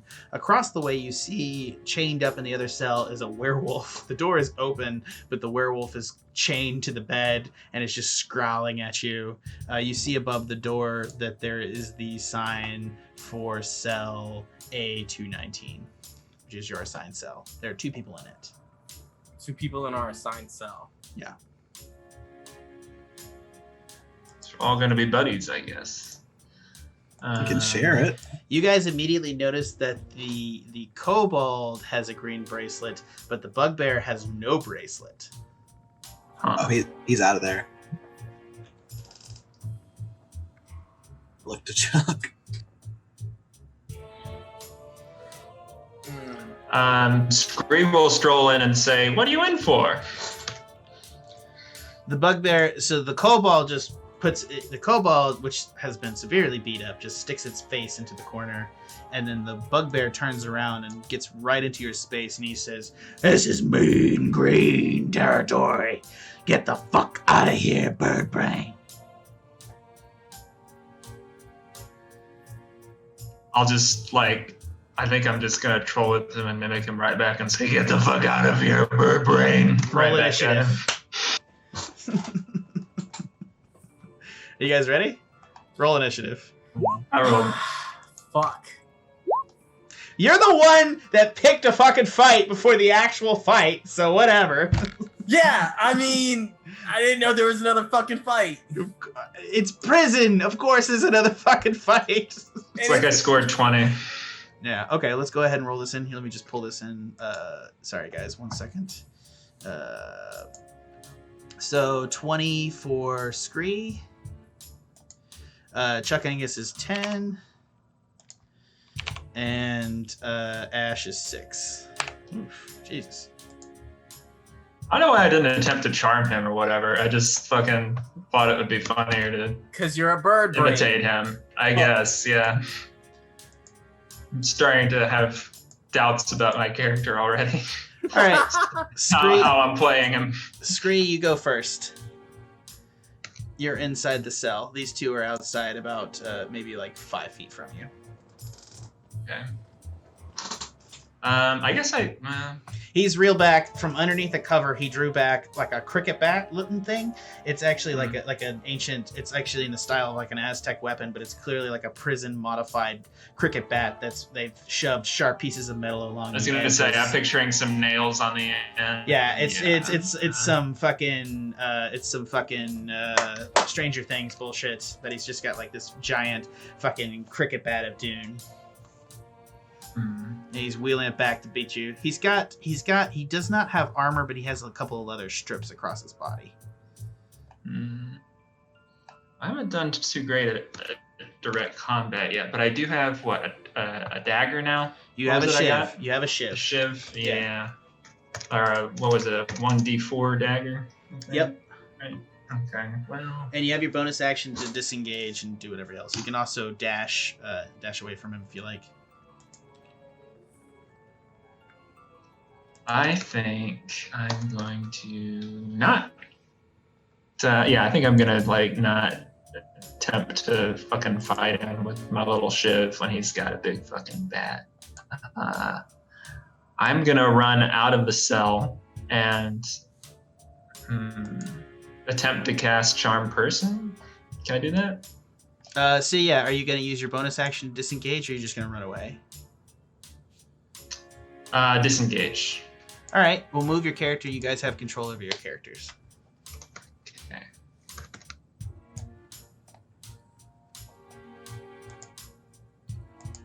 So I'm gonna. Oh.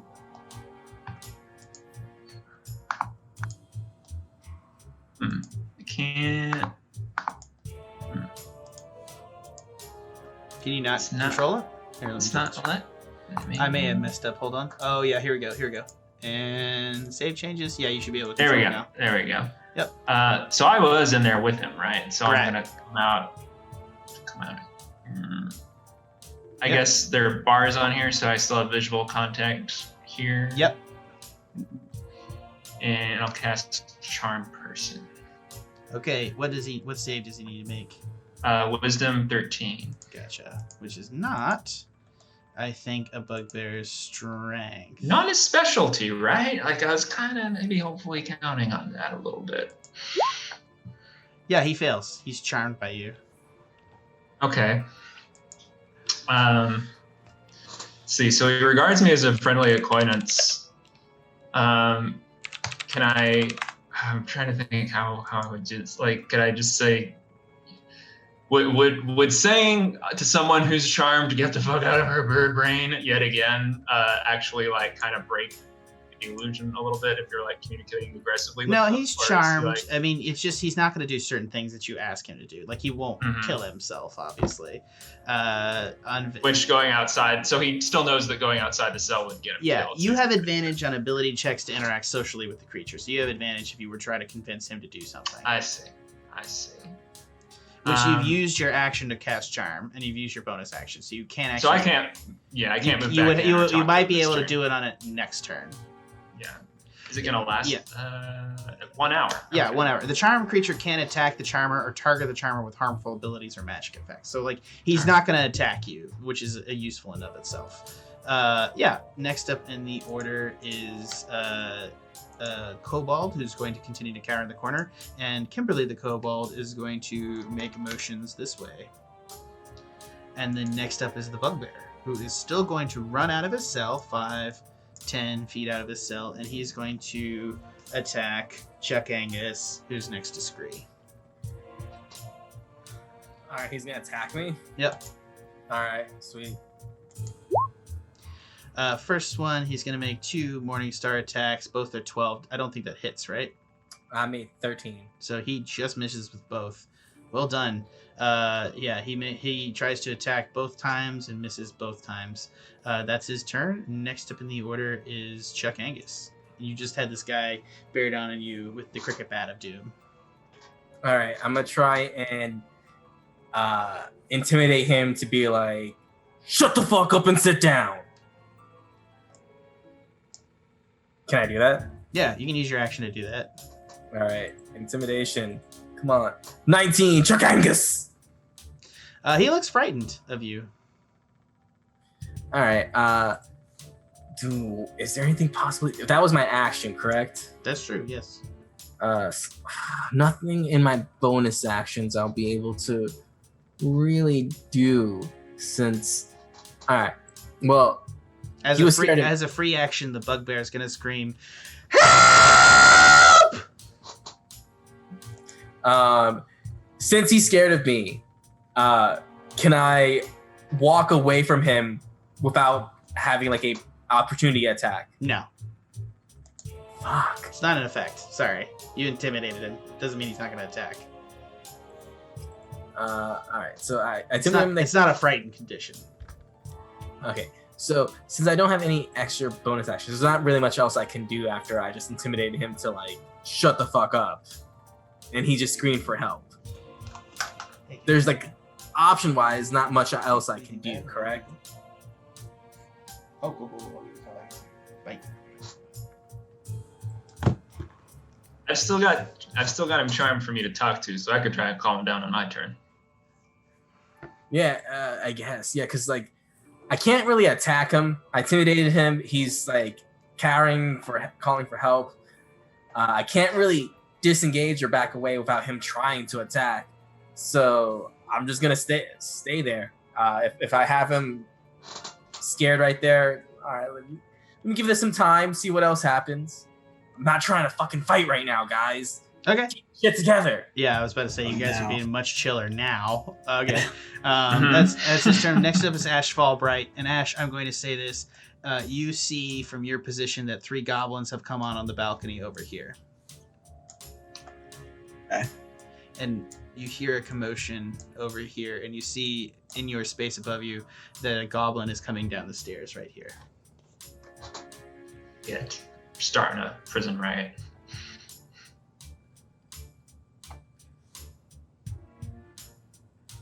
How long does rage last? Your rage ended after that fight. My rage ended. Yeah. Okay.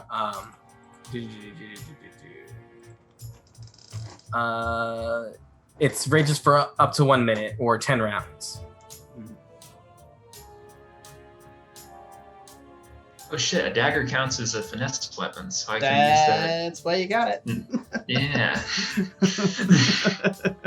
Alright. It took me this long to figure out how to add it. It just took me a second. I got it. It's like the guy in the sky is looking out for you. Yeah. I'm gonna yell out to Chuck. All right, Mr. Minotaur, we're gonna have to beat this guy, and I can't beat him, but I know you can. And I'm gonna cast haste on him. Sweet.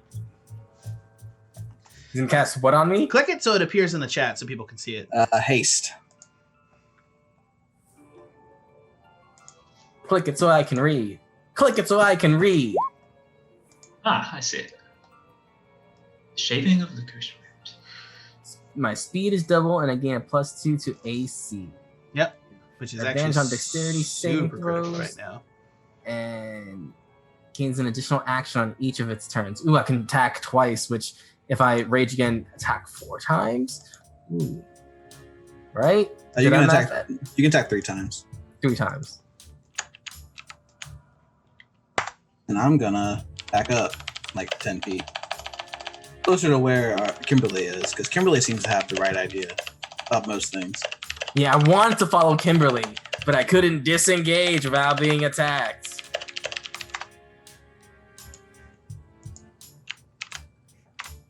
Well, because you don't have the disengage action, right? So you used... Wait, no, hold on. You used your action. Did you want to do this bonus action, Ashe? I can't do it as bonus action. Okay. So then it's back up at the top of the order. The goblins across the way are going to start attacking. This goblin on this end is going to go ahead and start swinging a bolo. And he's got like a little... Not a bolo. He's got like a little sling. And he's going to fire a rock at Ashe. And he's going to crit. He's going to do 9 damage to you, Ashe. The second one next to him is now going to attack, and he's going to fire as well. He's going to fire this one at Chuck Angus. Why Constitution saving? Because I'm maintaining concentration on haste. Oh, well done. Thank you for reminding me. As the projectile hits you, you see that it seems to be like stones and sharp pieces of metal that have been molded in some sort of sticky clay stuff. It's poo. You know, it's oh my god. It's prison. It's gotta be poo. Second goblin attacks Chuck Angus and is not going to hit. The third one is going to attack Chuck Angus as well, and will hit for 6 damage. Oh no. And then this goblin is going to come down out the stairs right here. Wait, hold on. Even with my 15 AC now? Well, it was 20. Oh, god damn it. Yeah. Dude. You said 6 damage? Yeah. This goblin is going to hike at the top of the stairs, and he's going to turn and he's going to attack Cree with a shiv that he's going to pull out himself. He's going to attack Cree with hit, which will do 7 damage, which I think drops Cree to 0. I still have 9 HP left, but I'm gonna use shield in reaction. Oh yeah. Yeah, so your HP will be high enough to take that, I believe. Actually, hold on. What is shield is +5? What's Scree's AC? 13. Oh yeah, you just make it. Well done. Hold on. It's to the defender. To the defender on AC. It's if the person makes the save, it's to the person. If it's to the defender, I think they actually. Let me double check this actually real fast. Sorry for the clacky keyboard. You can be clack. Wait a minute, to the defender. I can try and help you out. Doesn't? Well, I put it in the chat. Yeah. So yeah, for an attack to successfully hit, given armor class, would it need to get a number? Okay, hold on. If the total of the roll plus modifier equals or exceeds, so if your AC is 15, 16, 17, the attack was 17, so it still hits. Wait, 13 plus 5 is 18, right? It's 15, Yes. 16, 17. Yep. Okay, I'm dumb. There we go. That's what happens. Your DM can't do math, so keep calling me out, guys. Okay. So yeah, that misses. Sweet. And I still have. Oh wait, I only have 6 HP left. Yeah, My bad. That would have killed you. That would have killed me. So I'm glad I fought for that. Okay, What? so next up in the order is it's going to be Scree, as those 4 goblins have attacked, and now it's Scree's turn. All right. So Keep in mind, if you attack him, Ashe and Angus are on either side. You will get sneak attack. Yeah. Wait, If you I only sneak attack attack? What do you mean? the bugbear or the goblin? Or both, Either probably. would give you sneak attack. Well, I guess the goblin's more of a threat at this point. To you, yes. Yeah. Okay, Scree is going to sneak attack the goblin then. So let's see. Once per turn, I can roll an extra 1d6 on creature you hit with an attack. You have advantage on the attack roll. So how do I do this? Now that I have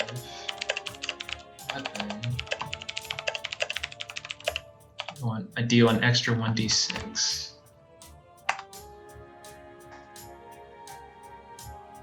Oh, at my level, I guess it's an extra 3d6. 3d6, right. So sneak attack is significant damage for you. Okay. I'm looking at how to do this with the. So I know I have a dagger, but I don't see it like on my attack. It's still an unarmed strike. Hold on, let me take a look. So for Scree, let's just do an update. Sorry, I'm trying to find the button. You gotta I can just roll the dice. No. Hold on. All you gotta do is go into equipment and equip the dagger. And so now. Oh, I didn't equip it yet. My bad. I just did it right now. So just go in there and click it, and you should be able to see the dagger attack. Yep, there it is. Got it. So I'm gonna hit the piercing damage on there too, or am I gonna roll the hit first? Roll the hit first. Right? No. You just if you just go. I guess you haven't rolled yet. So just go to the dagger, click on the word dagger, and at the top, when you go in there, you'll see a Beyond 20 thing. Hit the Beyond 20 top at the top of the dagger. There it is, and you've rolled both. You see, 5 piercing, 9 sneak attack. Gotcha. Exactly. So 13 to hit.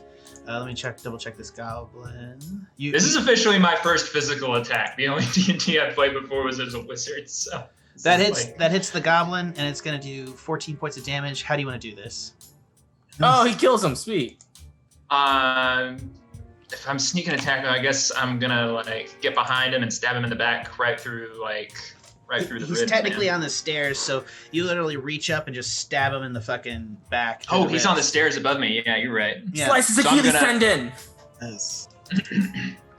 Yeah, I'm gonna vault over the stairs then. Well, no, I guess I'm not gonna do that because it's moving. Shit, I don't know. Fuck. I'm just gonna possibly hoist myself up and then you can. He's down, leaned on the stairs at your level, so you can literally just stab him through the ribs, and he goes down, and he's dead. Yeah. That's what do you want to do now? You have a bonus action. Yeah. Can I socialize with the bugbear as my bonus action? Not as a bonus action, unfortunately. Okay. Yeah. All right. That's anyone fair. can somehow heal me, that'd be great. I'll let you. No. I'm arguing. I'm just I'm fucking. I might let you. I might be Dash convinced that you could do it. Yeah. You could probably hide behind the corner if you wanted to use movement to get back here. Hide behind the stairs, maybe. Yeah, the stairs or the corner. Yeah, I'm gonna hide behind the fucking stairwell. All right, go ahead and roll me a stealth check. You have to go behind the stairs. If you go up here, you will see... Actually, as you go up the stairwell, you'll end up here, and you'll see in the cell there are 2 more goblins here who are looking at you. Oh yeah, I wasn't trying to go up the stairs. I was like thinking hide. All right. Well, then behind him, you go ahead and roll me a wherever stealth. I can hide, if I can hide somewhere. Roll me a stealth.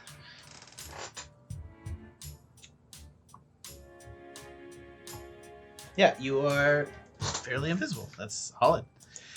Kobold is going to continue to be Kobold things as the one hides in the cell, and Kimberly does not interfere. Now it's the Bugbear's turn, who's going to move into Chuck Angus, and he's going to attack him again twice with his giant cricket bat of doom. That hits. Both hit, and you're going to take 21 points of damage. I'm down. Oh shit. I had 10 HP left. Chuck Angus is knocked down. And now that's the Bugbear's turn. Next up is Chuck Angus. Make me a single death saving throw. Key death saves. How do I do this death save? There we go. 10. Okay, that's, I think, a pass, if I'm not mistaken. Yeah, that's a pass. You have 1 pass. Next up in the order is Ashe. What do you do, Ashe? I'm gonna see Chuck Angus go down in front of me, and I'm gonna say, "Look, Bugbear, we can work something out. Like, we don't need to. We don't. We'll go into your cell. And we'll be just like that kobold. We won't do anything that'll jeopardize us with that door, right? We all want to make it so through the night, yeah." I guess roll persuasion.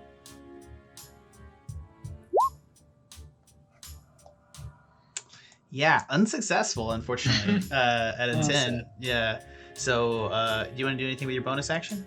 Yeah. Well, I want to use my movement to go up to where Kimberly is. Yeah. Okay. Well done. For my bonus action, I won't do anything. Do you say anything to Kimberly? I'm gonna say this guy's gonna fucking kill us. I mean, he might kill you. Oh, if I'm going down, you're going down too, Kimberly. No, she's not. I mean, she just referred to herself in the third person. No, she's not. Kimberly, I don't go down. Anyways. Aw. Would you like me to help your guy? Yeah. That'd be great. Okay. Next up in the order is Goblin member, gang member A. So these goblins are going to attack, and 2 of them are going to fire off. They're going to... Real quick. Go ahead. Having your little Twitch cam on the same screen as all 4 of us on the bottom is kind of trippy. What do you mean? On the... I got to move my thing around. You were on the wrong screen. Is that what you're saying? Yeah. Yes. Got it. Yeah, because it's like watching us go here and there. Yeah, I know what you're talking about. Yeah. Okay. So Kimberly is going to use a delayed action to cast Healing Word on Angus. Hold on. Thank you for providing us with a healer. I didn't say she was a healer. Healing Word, regardless. Angus, you are now alive and prone with 4. So you take 2 plus 4. You're going to get 8 health point backs. Boom. Okay. And next up in the order are the guys that are going to still be launching attacks at these 3 right here. Are going to fire attacks at Ashe because they can't see Scree. So they're going to be 1. If it would roll. So there's the first 2 attacks. Hit. So they're going to do 17 points of damage to you, Ashe. And then the third.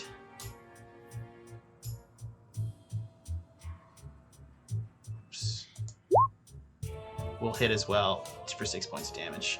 So that's going to be 23 points of damage. Are you down?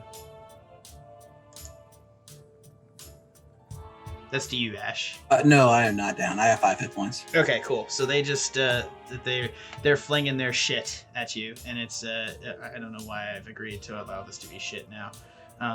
That is not what I initially thought. Thanks, Ed, for that. You're going to die. It's prison. Of course, they're gonna be throwing metal sharded shit at people. Okay. That's their turn. Next up in the order is Scree. Okay. I am going to sneak back behind the bugbear. Mm-hmm. 5, 10, 15, 20, 25. And lean up and whisper in his ear and say, Bugbear, my friend, I noticed that you are missing your green wristband for the night. I can allow you to take shelter inside our cell with us if you would be so good as to run up those stairs you see in front of you and maybe get those goblins off of my back. What do you think of that? Roll me persuasion with advantage. Okay. Ooh, I have no persuasion, but I have advantage. You do, Great. which is not bad. And I got 18. We'll roll it with advantage. You might get a 20. Oh, right, I had to do it a second time. That's what that means. Sorry. I don't know. I was just like, I don't know. It's okay. Yeah. See if I can get even better than that. Probably not. No, you didn't. Anyways, We're going to take 18. he's going to turn around directly from you, and he's like, oh, my friend, they obey me.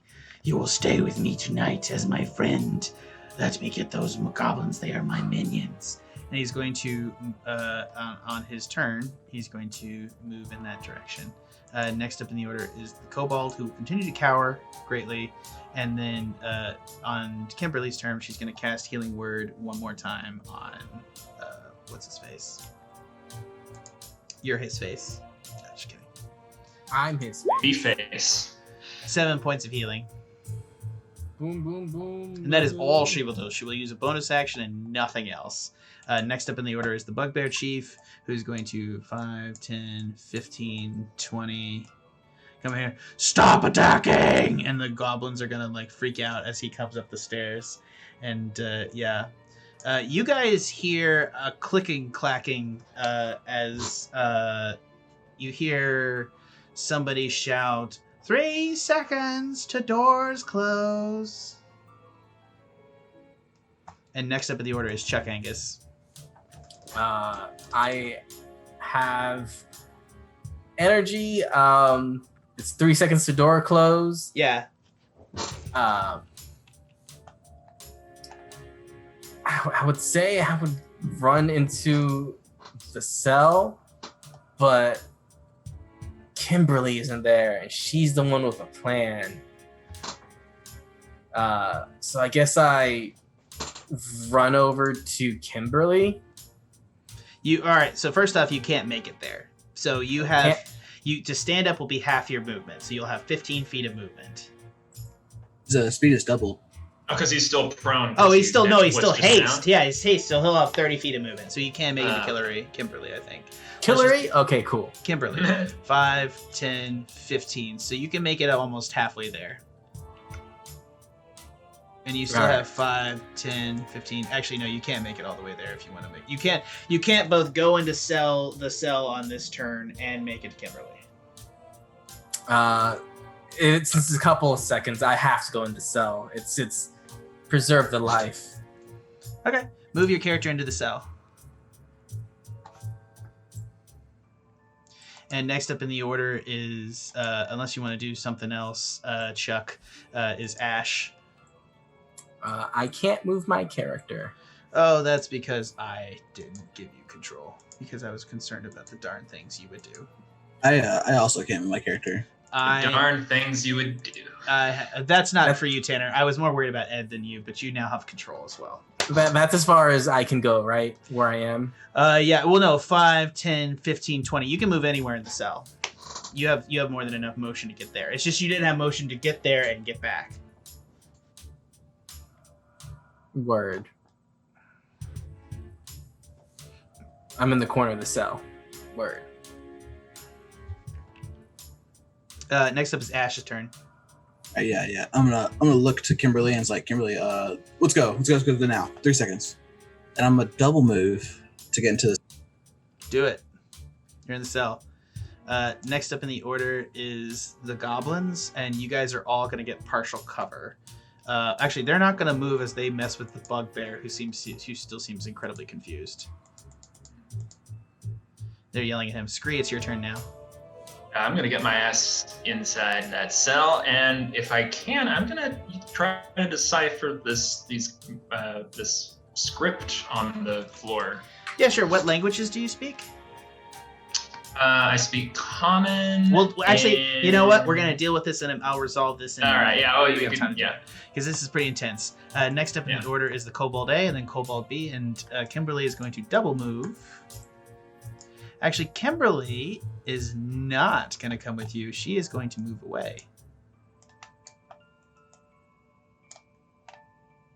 I knew I should have stuck with her, but I didn't have the movement. And I have to be in a cell. GD. All right, next up in the order is the Bugbear Chief, and he's just like, "Hey, friend, why are you in my cell?"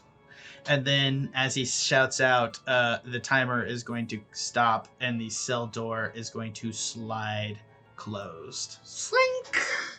And all three of the goblins and the Bugbear are trapped outside their cell. Okay. As you guys see,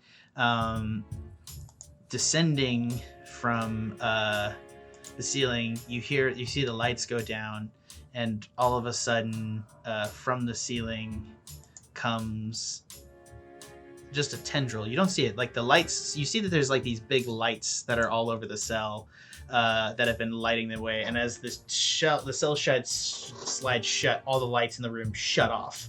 And so I think the only creature with dark vision, I don't think Minotaurs or Kenku have dark vision, but I believe Ashe has dark vision, if I'm not mistaken. So I think only Ashe can see as tentacles begin to descend from the thing, and you see these tentacles poke the goblins and the Bugbear, and all of a sudden they go rock still as they begin to engulf, and you see descending from these roofs these floating jellyfish-like brains with beaks as they come down, and they slowly pull the Bugbear and the three goblins up to be penetrated by the peak. Sorry, that's a weird...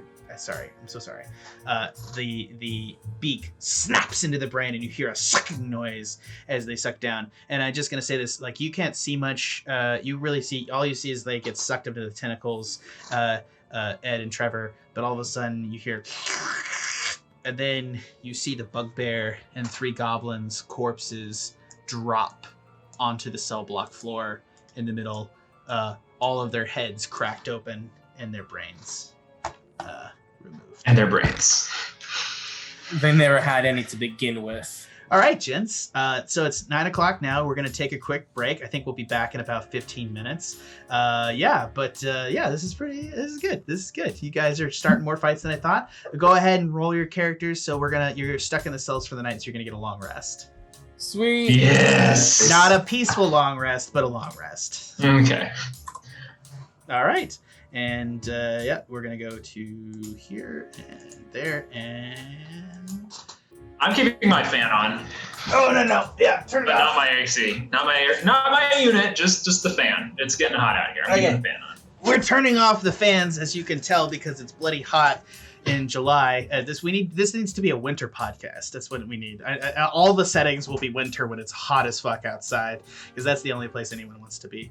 Welcome back to the Pen and Paper Pod. We're returning on as we voyage back into the world of prison, which is apparently a great idea, with our friends here. So you guys are going to take a long rest in this cell. You're going to see the Grell descend back to grab to kind of... Two Grells are going to come down and kind of peck at the leftover brains that Chuck Angus smeared across the floor with his horns when he disemboweled the doppelganger. Makes sense. You'll see one man run through in the middle of the night screaming his head off. Literally? Yeah, literally, as he gets his tagged by one of the tentacles, drops down, and then gets his head poked in as well as they drain him. You find inside the cell, a sack with another pound of you see floating above. You find another sound with a pound, so you guys now have, or two of you, I think it's either whoever wants to grab it, either there's a pound of skystone. It's hard to hide a pound of skystone, as they're essentially look like sack balloons that are just floating against the ceiling, and like this, the balloon, the outline of the cell has like a rim on it, so that it's not like it's going to float away. But you find in the cell, you guys find the bugbear's a second of the bugbear's cricket bat of doom. So there's a kind of a mace-like situation thing that you can pick up if you want. And I'll take that. Okay, yeah. So you're now equipped with a mace. And there's nothing else really in the cell. You guys look into the toilet though, and you discover that the toilet has no poop in it, but it actually has like some sort of toilet prison wine in there. So if you guys want to partake of that, you guys have not eaten today, as you got here after dinner, so they just assume you're not going to eat today. Yeah, I'll partake of that wine. All right, it's really fucking good. It's straight up. You guys want to try this? It's real good. Yeah, no Constitution saving throw. It's just like the bugbear had a knack for making toilet wines.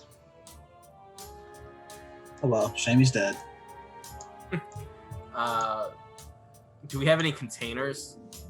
Oh, that reminds me also, the kobold is in the cell for you. We probably need to resolve that. By resolve means someone's gonna die. Well, he's in the corner just sort of like quietly weeping, so it's not like you guys have a hard time with it. He's like whole like body racking sobs. He's clearly also, you see that there's like around, he's a red kobold, so you see around his scales there's like little drops of like congealed like green cobalt blood, so he's been severely beat up. I offer him a glass of toilet wine. He looks over and he's gonna kind of like look at you, go back into the corner, look at you, go back in the corner. It is much like a dog. No offense, like to kobold species system, but he's gonna come out and he's gonna he's gonna suck down the cup with his tongue and then just go back into the corner.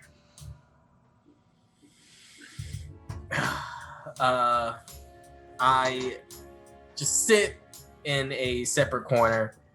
Is the Kenku Scree, he's looking at the runes, right? Yeah. I ask him, what's the situation with that? All right, Kenku Scree, tell me, what languages do you speak?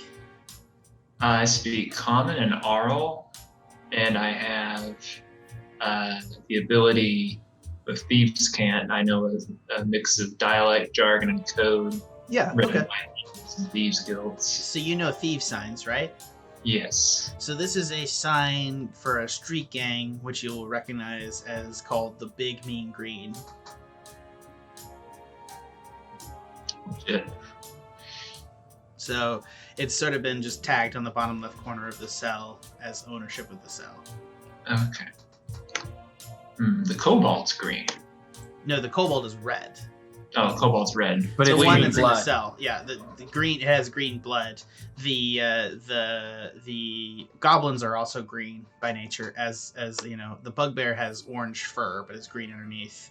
You guys know generally that goblin can tend to be green in skin.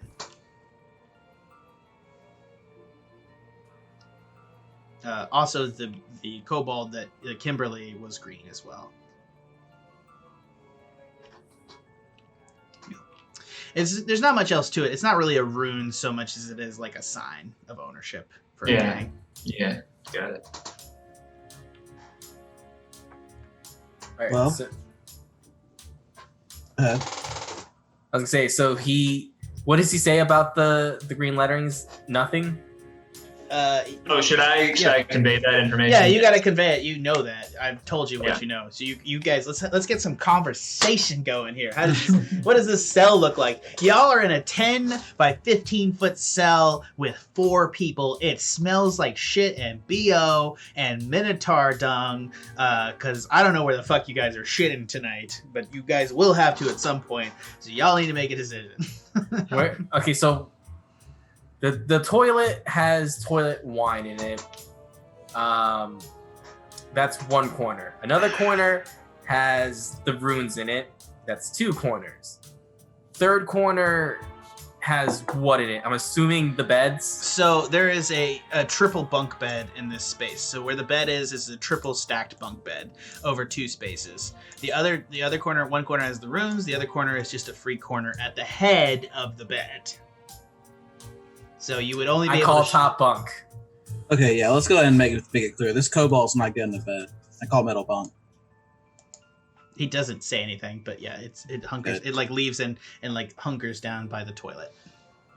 Drink the wine. You look like you need it. It sticks its bloody head into the toilet with the wine. I'll point at the sign on the floor and call out "Big Mean Green," because that's all I know. For anybody that's listening.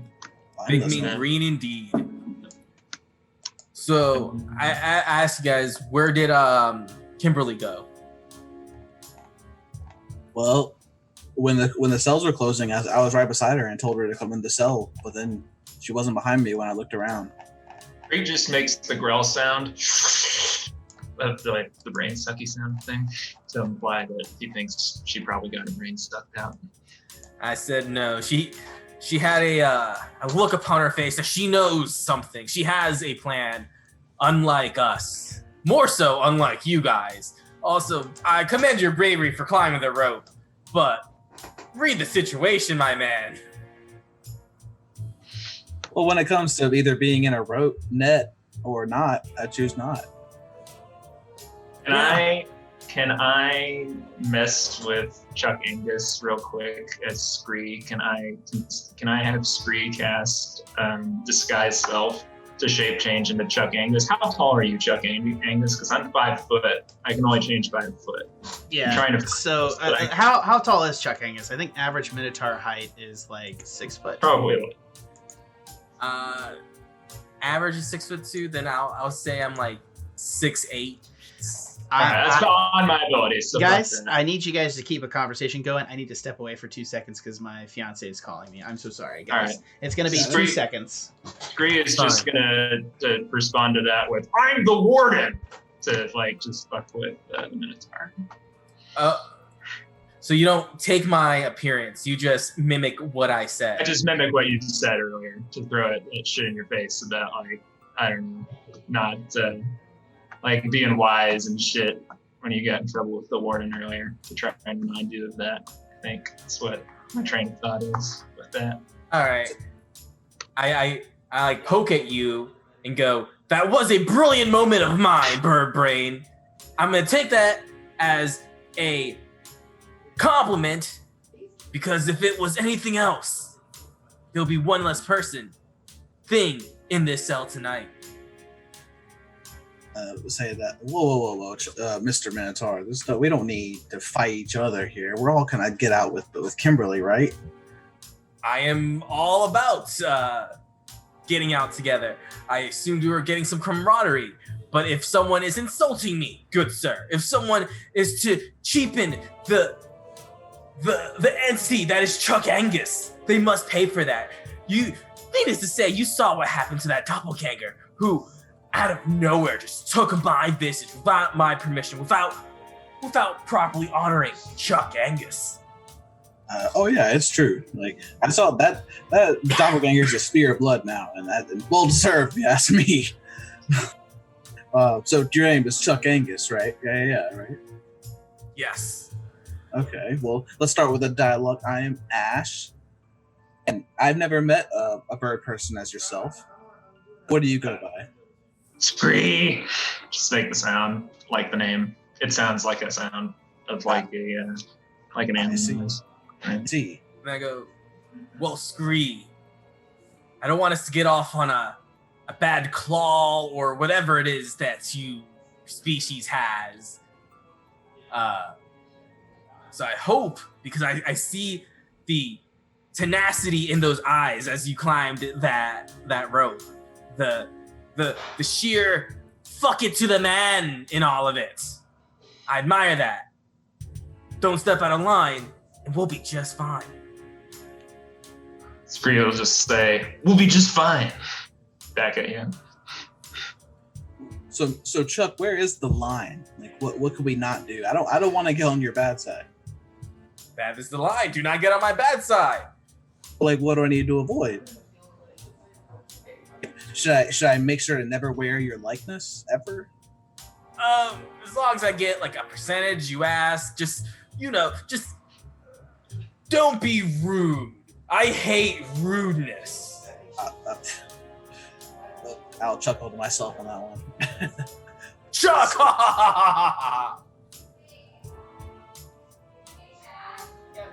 Well, How was that toilet wine? I don't. delicious.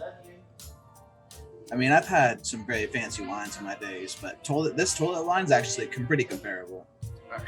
What, comrades? What are your skills? Do you know how to make toilet wine? Do you know how to sharpen a shiv? I see that you are a little light in your britches there. You have a pound of that cloud shiny rock thing. Correct? Are you talking to me or him? Agree. I'm talking to both of you, but like clearly you're the one who has a little like weight to your britches right now because it's probably like floating. Yeah, I guess it's just like tied to me with a rope, right? Tied to my belt, I think. Is that what we figured? I can't remember. Yeah, probably. Can't really put that in your pockets. Yeah. I have one.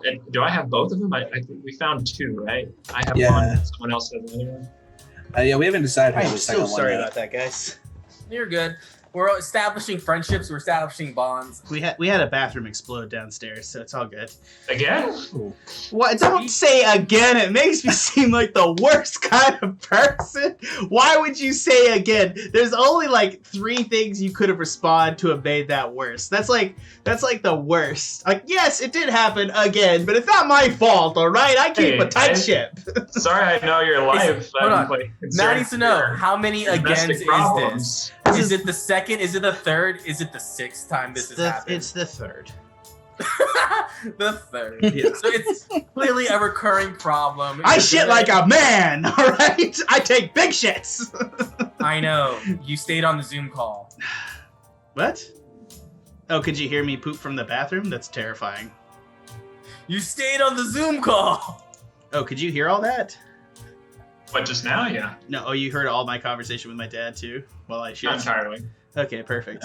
This is a really great experience, guys. This is why I don't stream. Now okay, perfect. We don't have that many viewers. Great. Okay. Moving on. Anyway, we were establishing friendships. We were establishing bonds. I let them know, just don't cross Chuck Angus and you'll be okay with Chuck Angus. What is that line? You should know, okay? Just don't be rude. I hate rudeness. All right. You guys, as the morning kind of comes to, you see that the werewolf in the cell, about 7 hours in, changes back into a person who's bound kind of like by a collar to a bedpost stand. And the cell opens up and they all open up and there's just a sudden flood of people not walking or hurrying, but this just running towards the far end as they run past. You guys literally physically cannot leave the cell for crushes the people as they exit the area. And now you find yourself in the situation where they're all here and it's kind of emptied out and you guys are still in the cell and the kobold is in the corner. Did anyone do anything with the kobold? Nope. We just last I checked, its head was in the toilet. Yep. Yeah. He drank the toilet, passed out drunk in the corner on top of the symbol. All right, symbol. Now you guys can move your characters around and let's go exploring.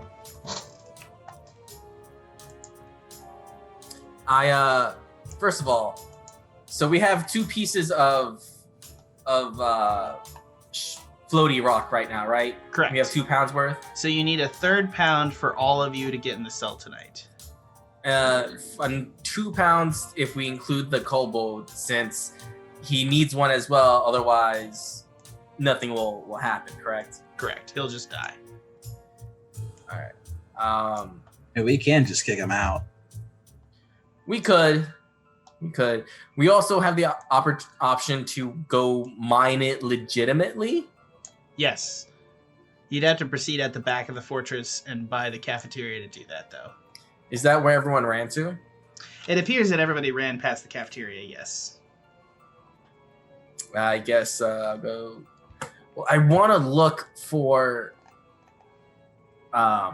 Kimberly, but we also need material. So unless we're going to go scounging and trying to rob people of their stuff, which is not... I will state this. Everybody fled their cells, and all these cells are open. We could steal, but is that wise? Like, I say we should go to go mine it ourselves, try and see the lay of the land, try and see what the society is here, so we don't just fuck everything. I know I was pretty loosey-goosey yesterday, but that's because first day of prison, someone insults you. You gotta show them what's what. Let's try and blend in. All right, Says I'm down the with that. 7-foot-tall Minotaur, but continue on. At least for the first day, let's mine it legitimately. Blend in, but stand out, baby. Okay, so where are you guys heading? I guess to the There's this airships. intersection now. So you guys remember that he said that there was 2 options. You could go to a work gang, or you could go to the mine in the back of the facility. Work gang or mine? I would say mine. Okay. So you're gonna head to the intersection. Are we all going to the mine, or are we splitting up? Can we split up? Yeah, if you Yeah. guys want to. Yeah. This is D&D. You guys are at this intersection here, and now you guys can make decisions about how you want to do this. That said, this is prison. You saw all these cells are lined up here with, like, you can see that there's ruffians in these rooms. Also, just as you guys come to this corner, you see ahead of you, this is like a cell block. This is cell block B, and you see at the top end of the cell block, in the top cells are a bunch of elven-born people, and at the bottom are a bunch of, like, ruffian-looking types. And then above the cell, on top of the wall, you see written in common elf supremacy. What does it say in common elf supremacy? It says elf supremacy. That's all it says. Anger. Anger. But Chuck Angus ain't a fool. I go. I want to say, do you Come want on. to pick a fight with 1, 2, 3, 4, 5, 6, 7 elves? Ain't a fool. I'm just gonna say, I'm going to the mine. I love you. You almost died yesterday. I will kill you. I just want to make that clear. This is prison. Believe me. Y'all I know. all except Tanner have backup characters because I trust Tanner to be a smart person. No, I'm just kidding. That's a mistake. Yeah. Tanner, make a backup character. Wait, I was supposed to make a backup character? Yes, you were. I told you to. I told you specifically make 2. But it can only be Chuck Angus. Yeah, well, we'll see about that. Wait, so how does the work gang make Sky mine to get the Sky? Yeah, you don't Does the know work how it gang works. You don't know how it works. Okay. So like it's confusing. So the guy was not clear yesterday, and I want to I want to imply that was specific and not on purpose.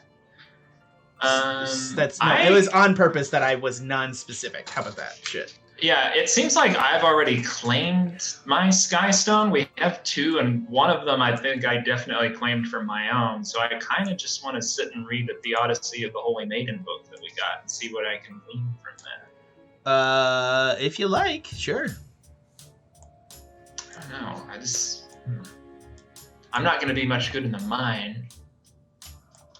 Unless they get attacked. Let's do it with this. I'll take the 1 pound. Scree here will take the other pound, and then you can go to the mines, Chuck. Yeah. Yeah, I was gonna go anyway because I want to get a lay of the land. You guys are fine. I say go find Kimberly. Try and figure out what's what. Yeah, I can do that. Okay. So let's just go through this. Chuck Angus is going to the mines. Ashe is looking for Kimberly, and Scree is really reading the Theodicy, correct? Yeah, I think Okay. that's what makes sense. I guess. Scree, we will come back to you at the end of the day to see what you have learned. Chuck, you're going to follow the crowd to the things as you come around the corner. We'll get to Ashe searching for her at the minute. And as you come around the corner, you find this large cafeteria area.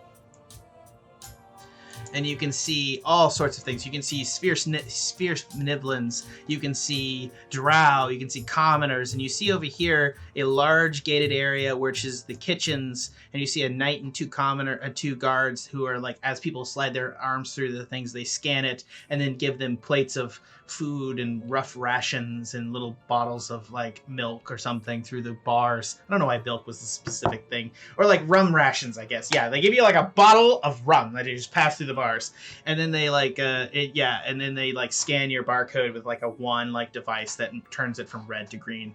All of your barcodes are now red, by the way, after they opened up in the morning.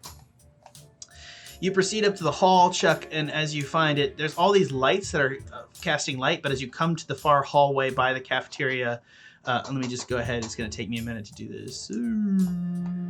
You see down a long hallway that this one, all the lights have been knocked out. Like that they have been knocked out. Yeah. So like there's no light down this hallway.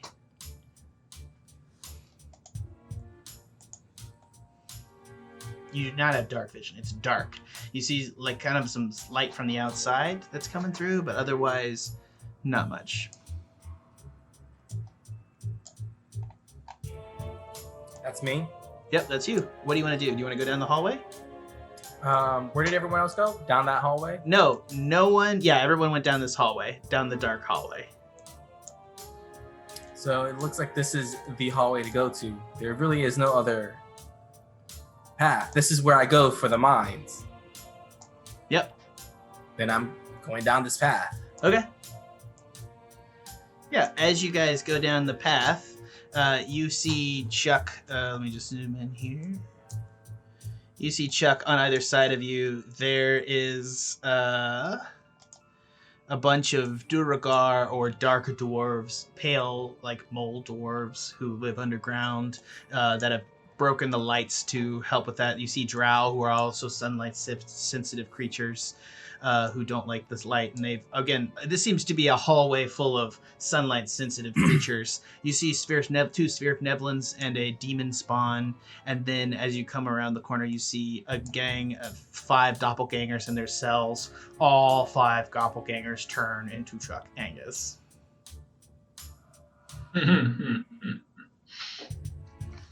All 5 doppelgangers turn to Chuck Angus. Yep. Chuck Angus ain't no fool. Doppelgangers are gonna doppelgate now. I walk past them. Okay, you walk past a bunch of empty cells, and at the end you come to a large 6-pointed like symbol, and you see a shitload of kobolds in a cell. And at the top of the stairwell, looking down on you, you see Kimberly at her green kobolds, now holding court to about 3 dozen kobolds.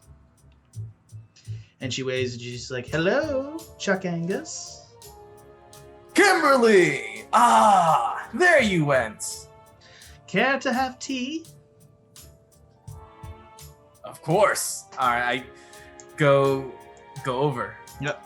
And you see standing behind Kimberly is, in the cells directly above, is a demon spawn, a tabaxi, which is Faerunian. Tabaxis are Faerunian, but I'm going to say like it's a cat person, essentially. And then you have, because cat girls are going to be a thing. I'm sorry. I'm weird. It's got to be a thing. I'm sorry. Jack, sorry. Jack. I'm sorry. Cat girls are normal. They're Yeah. only weird if you preference them to be weird. I secretly want Apologies. to steal Tanner for Animania sometimes. I'm just gonna say. I know Tanner watches some anime, so I'm gonna like ruin it. Yeah. One of us. I'm a big anime fan. One of us. Are you? Yeah. Anyways, Wait, did you say you're not an anime fan? he said he was a. What did you say you were? I'm a big anime fan. Oh, buddy, take my place. I've been trying to get out forever. Shut the fuck up! You would never leave us. Don't lie like that. Let me pour more sake into my giant bowl.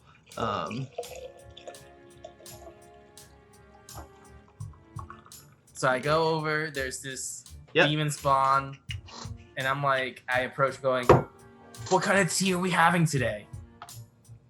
Blood tea. Mud tea? Blood! No, I'm just joking. It's normal fucking tea that they grow in the garden here.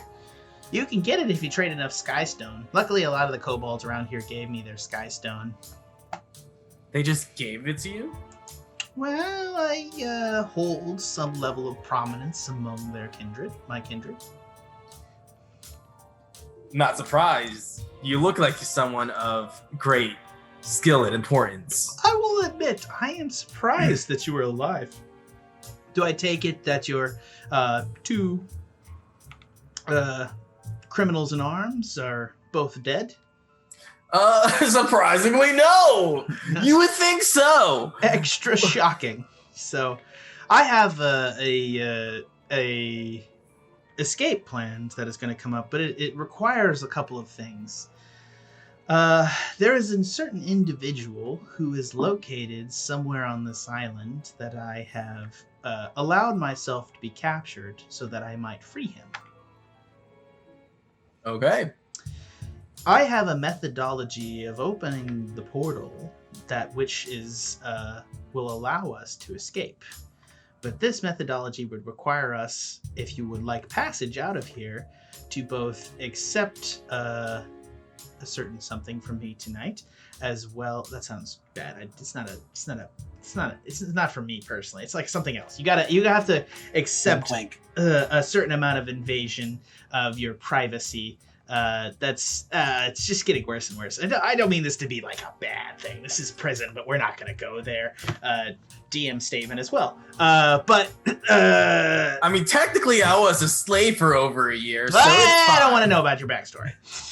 Don't want to know about it. Don't give 2 fucks.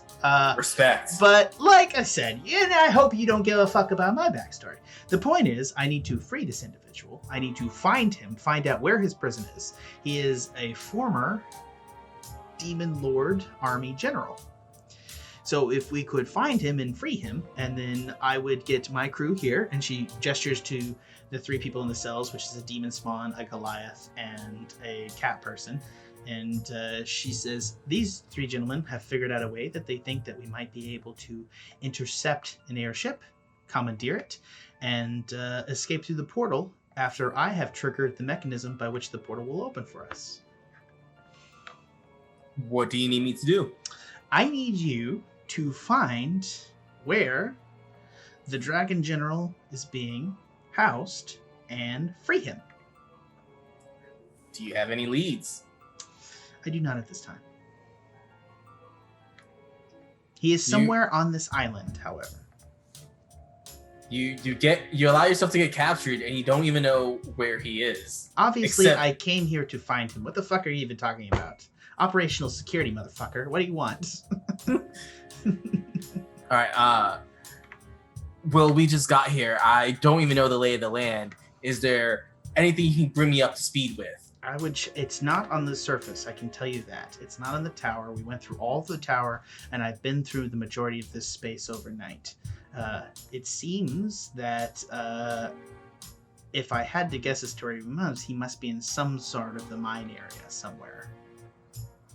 I was just heading to the mine myself. Well, then I suggest that you continue down there. Okay, your crew here. Tell me, what should I expect on the mine? I know this is a lawless land here. Are there any places I should stay away from? I would not bring it. It's already the scuttlebutt is that you've run afoul of the Big Mean Green, as I've heard it. What is the Big Mean Green? It's a gang of goblins and bugbears that is run by a halfling wearing green face. What's green face? He's a halfling that is dressed up as a goblin, and apparently the goblins and bugbears haven't noticed.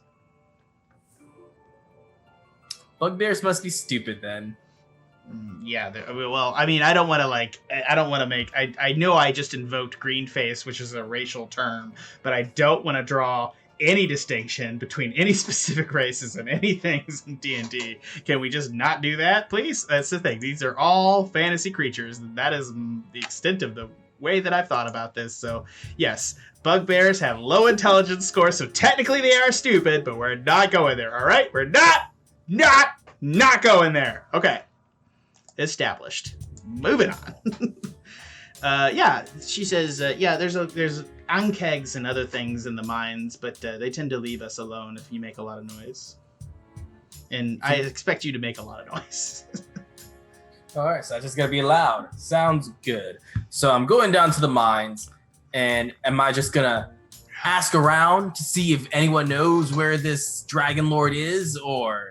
I would tell literally no one, shut the fuck up, don't make me cast a guess on you. I don't even know what that is, but sure. Of course you don't. I'm Chuck Angus. I hit shit. Yes, you are. You're Chuck Angus. Look at you. Yes, look at me as I flex. Oh, And then fantastic. Just go down the mine and look for some sort of temple-like structure. How about that? Will do. Okay, goodbye. Do I report right back here? How do I contact you? Let me know before you get dinner. All right. What time's dinner? It's whenever the fuck you can get your rations for the day. All right. I'm gonna try not to annoy you. Go get the Sky Stone, please. Goodbye. I'm done with this conversation. I've given you information and a chance. What I would expect is if you come back tonight, get all 3 of your friends, if they are interested in taking my bargain. 3?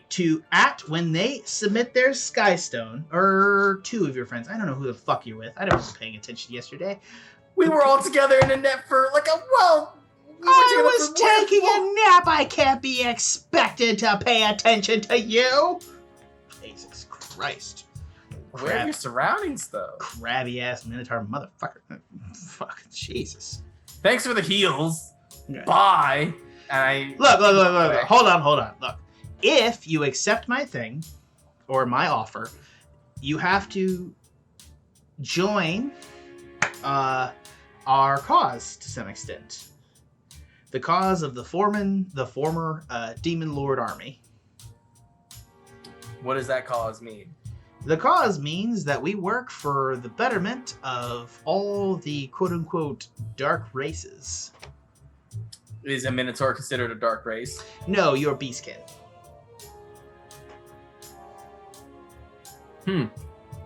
We were the races that were attacked very...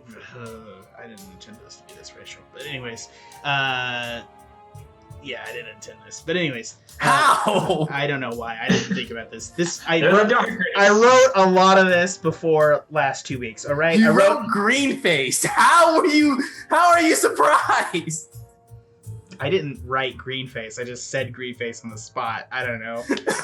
She knows it. You were gonna realize after you killed him or something that he was like a fucking halfling that was dressed up as a goblin. I don't know. So he's killable. Thanks for that information. If you guys play He's a halfling. If you guys play Sure he is. if you guys play a lot better than you have been. Anyways. Yeah, I've been playing great, thank you, sir. Have you? Okay, sure. It's true. Okay. Yeah. So, like I said, she's gonna say, yeah, the races that were attacked after Camelon fell, and they persecuted the orcs, goblinkin, the bugbears, all of them, and sent us into exile in the White Mountains. As long as I get out, I guess. Generally, our goal is the destruction of the quote-unquote the free people.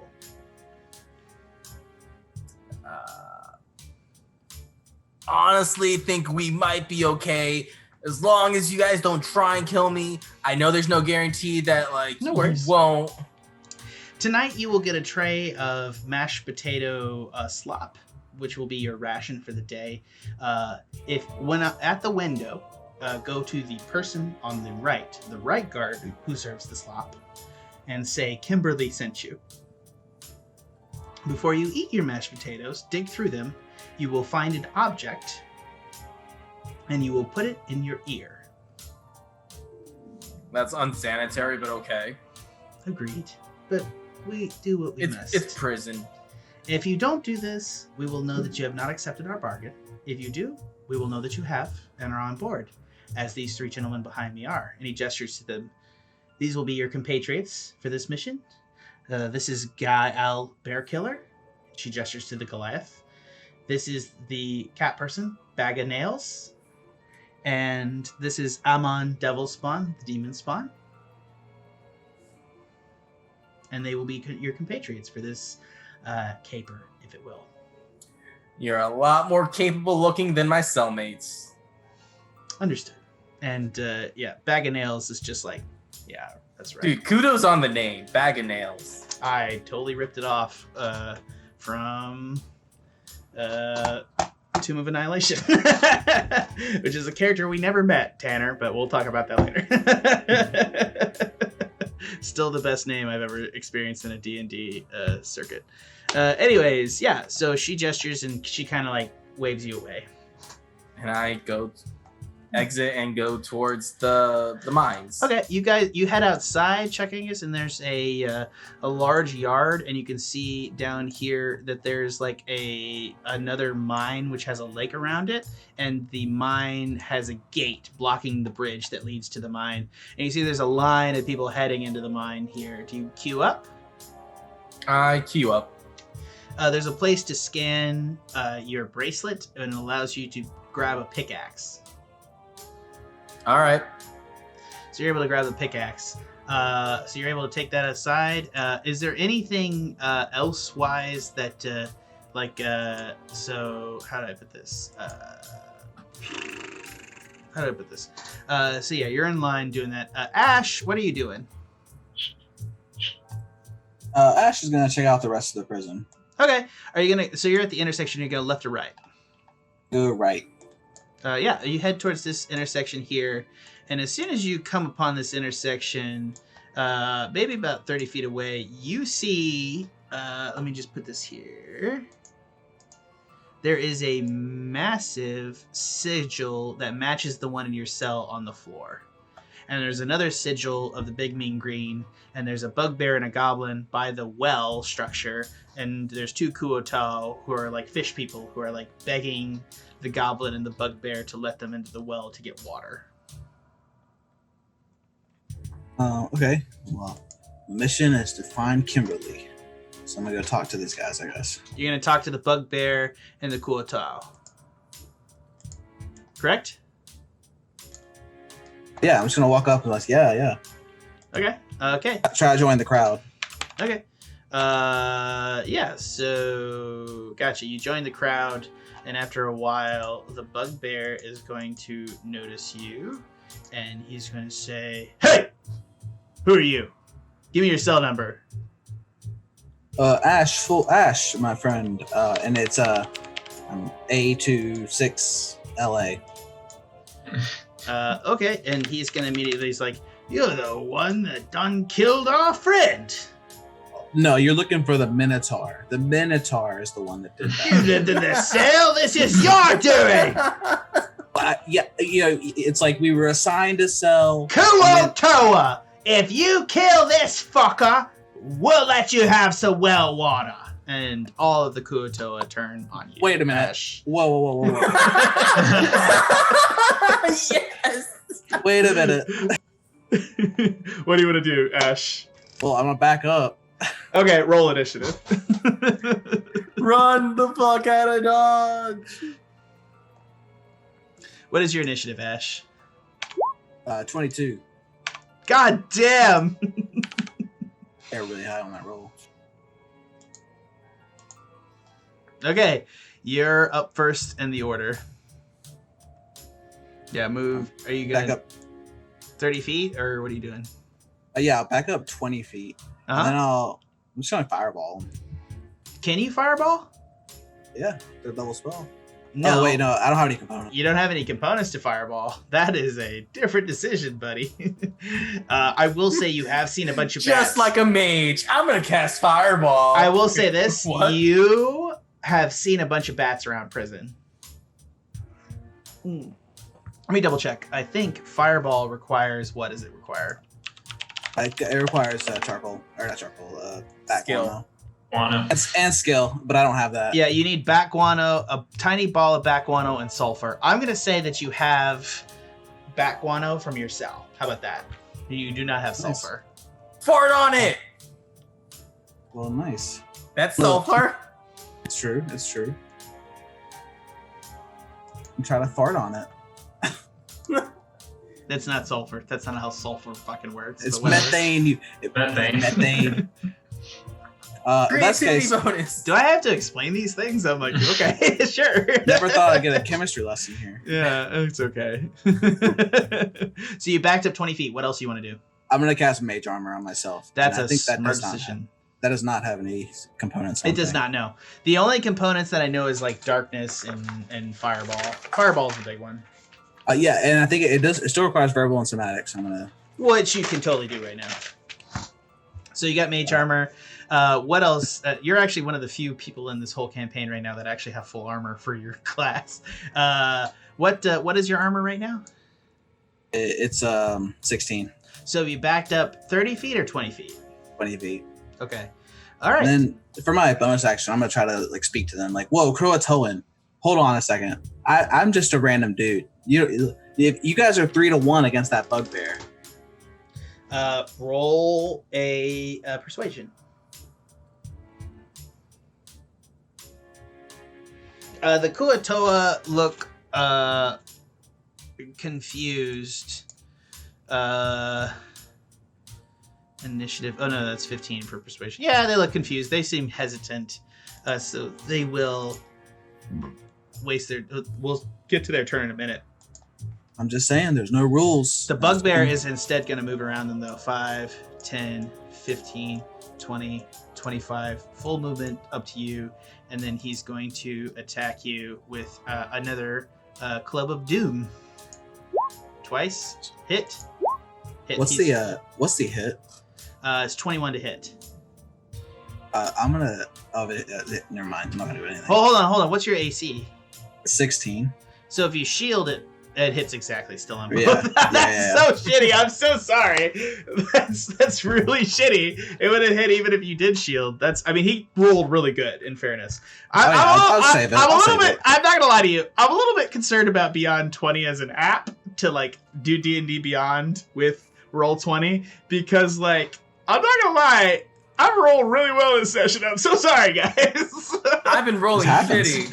I rolled like maybe a half dozen above 20 rolls, and I'm like, I didn't give you guys armor. I feel bad. So like, whatever. You take 22 damage from the bugbear. Next up in the order is the goblin, who is going to move out 5, 10, 15, and he's going to start swirling his thingy majug, and he's going to fire his attack at you, which will not hit. And then next is the Kuotoa turn, and they're going to look indecisively and waste all 3 of their turns. And then next up is your turn, Ashe. All right. Use a free action to say, Croatoan, you're just going to stand here and let him deny you water like that? Stand up for yourself. This is a prison. You take what you want, right? The Croatoan, the Kuatoan, I'm just going to say this to you. They seem beat down enough that they're not going to attack the guy, but you have successfully prevented them from attacking you, if that's any consolation. Yeah, I guess. Is it? Yeah.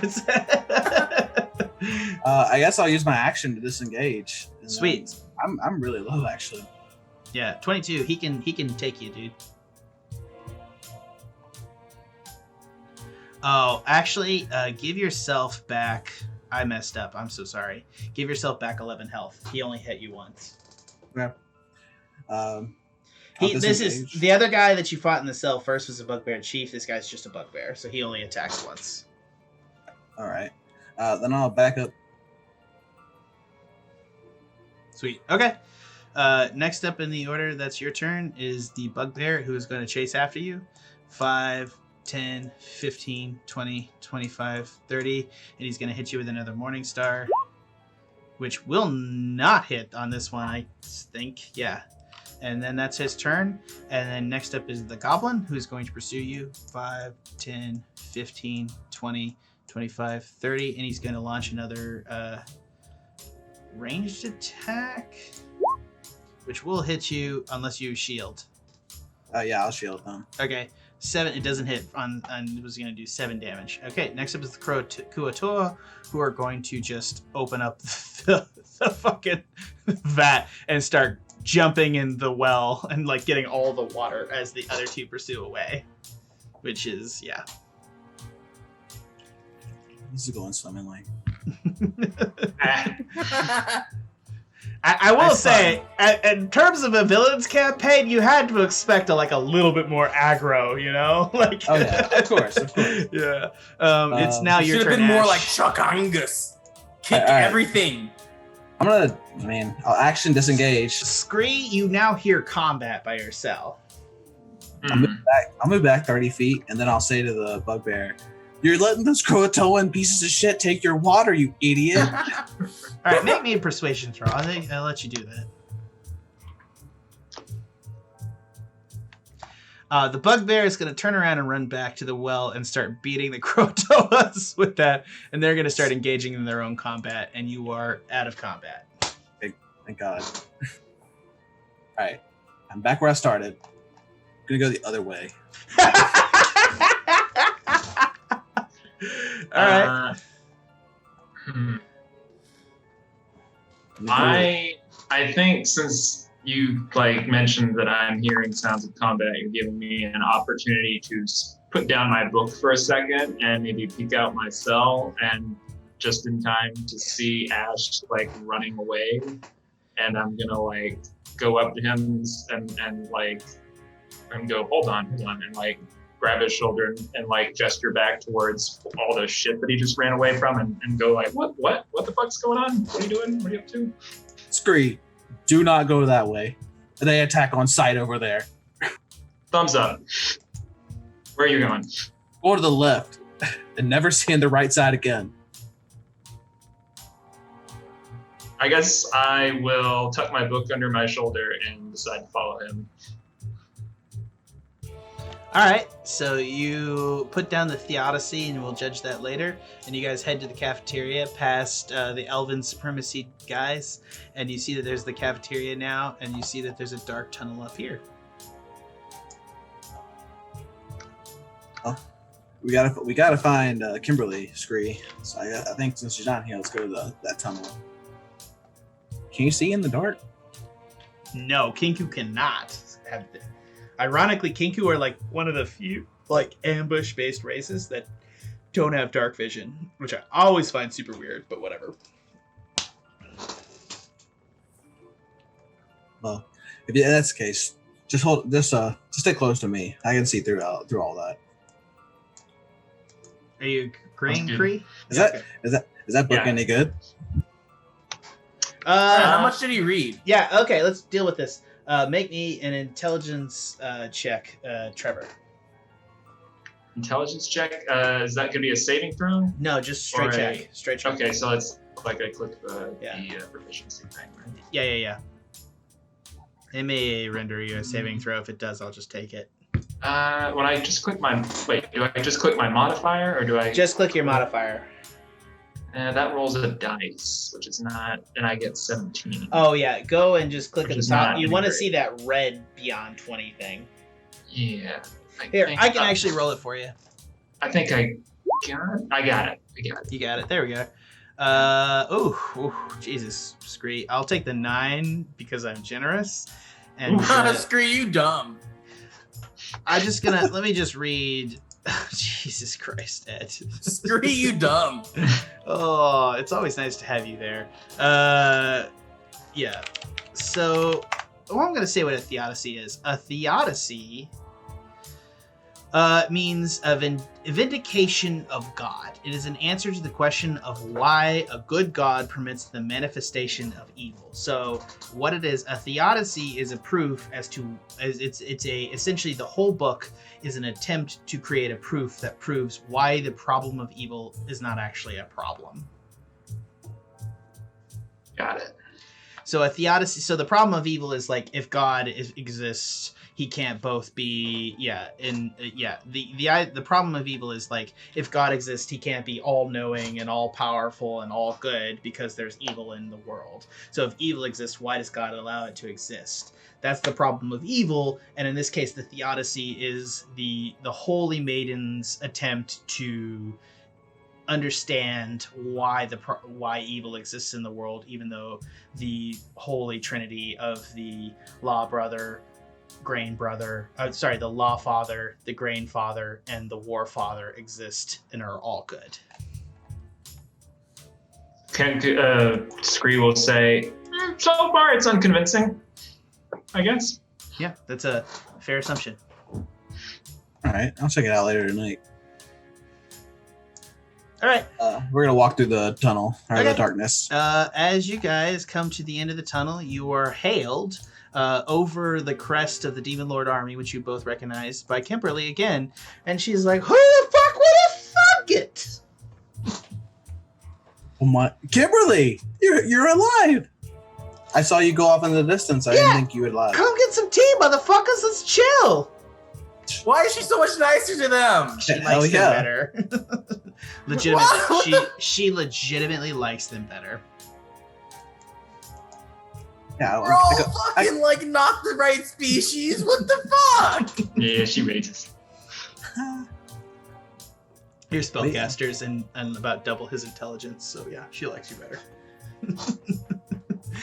I mean, she is like, they are both like double your intelligence score. Fuck off.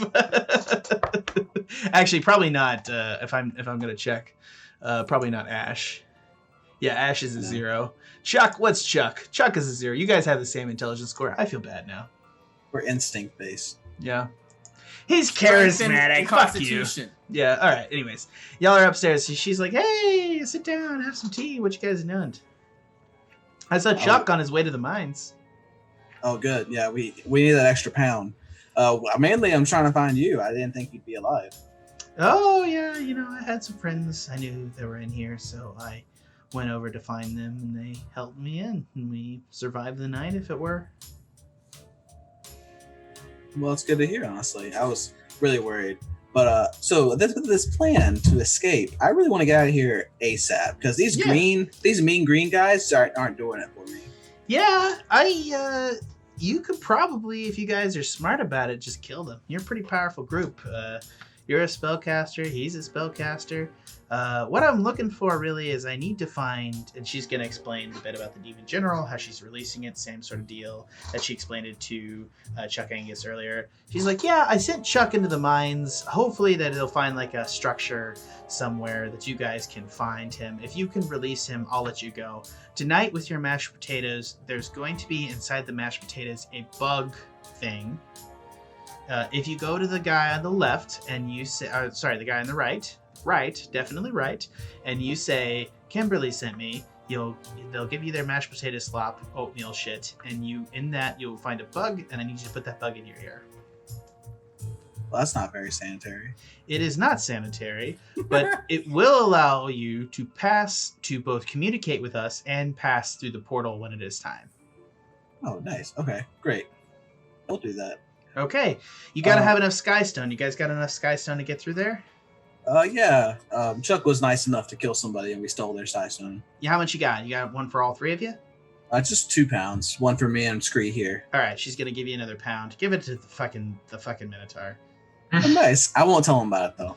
Do try to go help him find this location. As soon as you guys find him and are able to secure his freedom, I will engender my colleagues here, and she gestures to the 3 people she introduces to you, Galileo, Bag of Nails, and Amon, and she says, I'll have these guys steal a skyship, and we'll fucking skedaddle to the portal, and I'll use our worm friends to help us contact people on the other side to open it up for us. Oh, wow, you really do have everything planned out. I got a fucking plan here, motherfucker. Come on. All I'm asking you to do is find our wayward general, which is the whole reason I came here. And he's in the mines? Yeah, Oh, easy. yeah. Easy done. Okay, well, I suggest you guys go and help Chuck. All right. Scree, are you jumping in here at all? I guess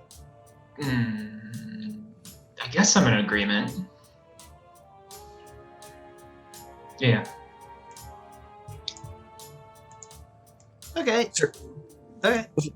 Okay, go ahead. As you guys leave, Amon's coming with you for some reason. Okay, as you guys leave, you guys go out into the yard and you find Chuck at the end of a line, which he's been waiting in all morning to get into the thing. Jesus, I'm still in line? Yeah. Chuck, dude, what's up? All right. As you guys do that, you are herded into the mine area. Hold on, do they have pickaxe? Can I be like, yo, go get pickaxe? I've been waiting here all day. Why Go would get we need a pickaxes. pickaxe? Why would we need a pickaxe? We already have the stone. Just go get a pickaxe. We already have the stone, Chuck. It's a fucking weapon. Just go get a pickaxe. We already have our weapons. Jesus fucking Christ. If they jump us in the fucking mines, you want something to defend yourself with, don't you? Yeah, and Then get a pickaxe. I'm not very strong, Chuck. And you're yelling at me. It's making it worse. Oh, you're lucky you're handsome. Walk away in a huff. Go into the mine back. Wait, Chuck, we need you. We'll go after Chuck. All right. You guys go into the mine? Yes. Yeah. Yeah, we have to. Yeah.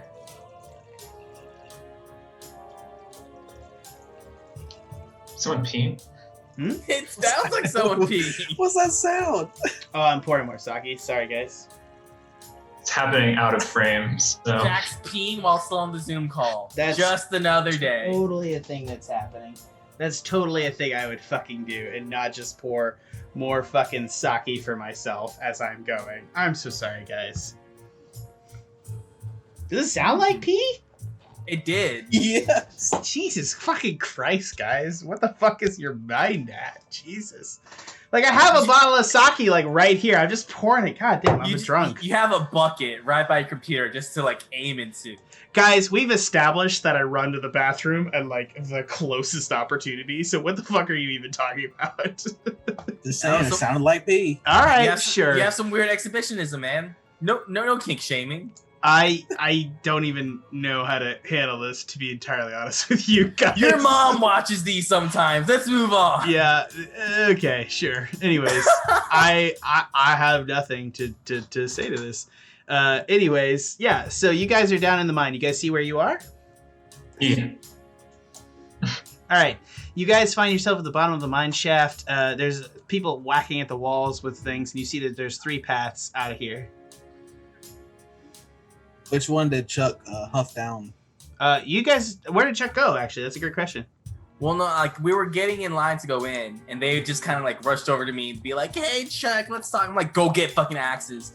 And they didn't want to go get them. So I was like, these dumbasses, and just shrugged on. So I guess we're all, like, at the main entrance. Yeah, you guys are at the main entrance. There's 3 branches going off in 3 different directions. Who's around us? Just 2 commoners here, and there's a fire throwing dim light in the chamber. I say, which path leads to the most dangerous yet abundant material? For what were we looking for? Sky ore? We're looking for Sky the general. stone. Skystone. Chuck Angus, we got some sky stone. Yeah. We got some sky stone for you. I know I need Skystone, but I'm not really looking for Skystone. I'll tell you guys more, but when there's not a lot of people around. So, where is the most dangerous looking place? Which direction should I not walk down? Okay, you're asking a lot of questions here. I feel like you haven't asked a commoner, so you're in a chamber with a lot of people mining. There's 2 people mining the walls, and you have 3 directions. You can pick one. I don't know. Unless you ask one of the commoners in the chamber, they're not going to fucking know. I'll ask a commoner. So which path do you recommend going down? Fuck you, I don't know. Okay. Fuck you too! Alright, let's go left. Don't even know which way that is. Is it here?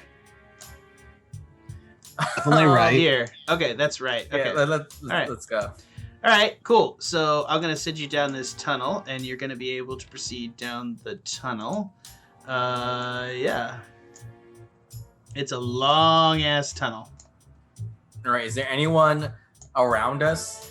No, not as you guys head down the tunnel. I'll put you down here. It's probably about, let's see, maybe... All right. As we're walking and there doesn't seem to be anything happening, I speak softly because we're in a fucking cave. We echo. So I don't want anyone to kind of overhear this. So I'm telling them as softly as I can that I guess I need 1 pound of ore, which if we see any like good veins along the way, I should probably grab that real quick. So observation around to see if I see any veins of something I can probably pickaxe for. But I'm looking for like an altar of sorts. And I also go, did you guys find anything information? What did you do with your day? I was standing in line. We definitely did. Yeah, we found Beverly, or not sorry, but Kimberly, the kobold. Makes sense. Told us all about it. She told you to mine 3 pounds of skystone. 3 pounds, in addition to the 1 pound I need, or like, so like, do I need 4 pounds overall, or just 3? I think she said just 3. All right. If she says I need it, she has to take it out here. So look for veins, because I have the strength. I should be able to get it. But like, we have other pressing matters ahead, but we still need the ore. Did you hear about that dragon general thing? Yeah. We're looking for an altar. That's why I figured we go like to the place where no one really wants to go, because if it's dangerous, it's probably where we need to be. You're right. And then I'm gonna hang back and then like whisper to Scree, let's just let him mine everything for us. Thumbs up. And then I go back going, that was always the plan, weak nuts. Well, you didn't hear it, did you? I don't know, how loud was he? This, like I said, this place echoes. It's true. No, it doesn't. He's like a fucking silent person. I mean, he can hear what he hears. I don't know. Anyways, you guys come to you find a bunch, you find like 12, like a massive amount of spider webs, and you see that there's a commoner stuck in the spider web freaking out. Sucks to suck, dude. Yeah, does the commoner say anything to us? No, he's like, help, help, help, help, help, help. Can I rummage through him to see if he has anything valuable on him without actually either getting stuck in the web or freeing him? Sure. What do I do? You find that, I'm just gonna say he's got like maybe a gram of skystone on him and a pickaxe. Take the pickaxe, take the gram, carry on. Okay, you're gonna have to go through the webs to get by him though, unless you want to head back. Do any of you have some type of fire magic or a flint or something? Can we burn these webs? Yeah, but they'll burn the dude probably. I don't care. We're trying to get through. I already ransacked him for whatever value he has. Well, you haven't ransacked him yet. You have to get through He did ransack him. Yeah. He had a gram of skystone and a pickaxe. The pickaxe could be useful, and I have a gram. I feel like I'm a teenager again. I'll take the pickaxe and then I'll say, yeah, I definitely have some kind of fire starting ability. Do you start the webs on fire? Because it'll do 3d6 damage to him and probably kill him. No, I'm just telling Chuck that I have it. All right, set that shit on fire. Hell yeah! Boom! Firebolt. The web's alight and it burns the commoner alive, and he dies. The path is now clear, if a little singed. Carry on. Scree, how do you feel about this? Scree is gonna mimic the guy's voice as he was dying, burning to death, just to unsettle everybody and be like, I don't know. Chuck Angus goes, I will never understand dark humor, but whatever does it for you, buddy. And Scree says, help me! Just, I don't know. Everybody, what's your passive perception? Passive perception is 13. 13.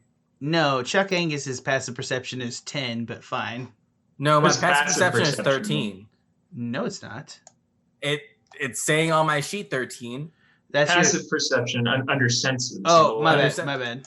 that what you mean? Mine's 13. Yeah, passive. Yeah, so 9 for Ashe, 13 for Chuck, and 13 Well, for Scree. Wait, I have 13%. You have 13 for investigation, Ashe. You're right. Yeah. My bad. Sorry, I got everybody wrong there, but then you guys corrected me. Okay, Chuck and Scree, you are going to sense around the bend of the tunnel there is a goblin whirling a thing, and he's going to fire an attack at Chuck. I dodge out of the way. Make me a dexterity saving throw. Dexterity saving throw.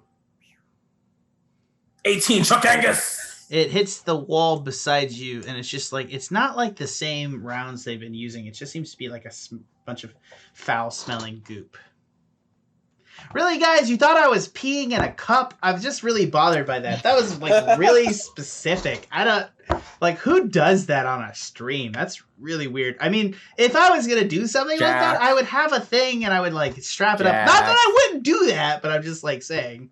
Jack. I hate you so much. You were slouched down, and there was some water going to some substance. It was a trickle. It was dead air. I didn't know what else to say. I just heard a water sound. So it was a trickle. Just drawing myself a drink. God, you guys suck so bad. Anyways. Hey, I haven't had any complaints, sir. All right, that's fine. Okay, anyways. Yeah, so, yeah, he misses roll initiative. Everybody? Yeah. Chuck Angus! Oh, shit. And that's with a +3. Ooh, you crit failed that initiative. You are a lazy wizard, sir. All right. Just straight idiot. The goblin is going to get to go before Chuck English, and he's going to spin and fire one more attack. And he is going to fire it at...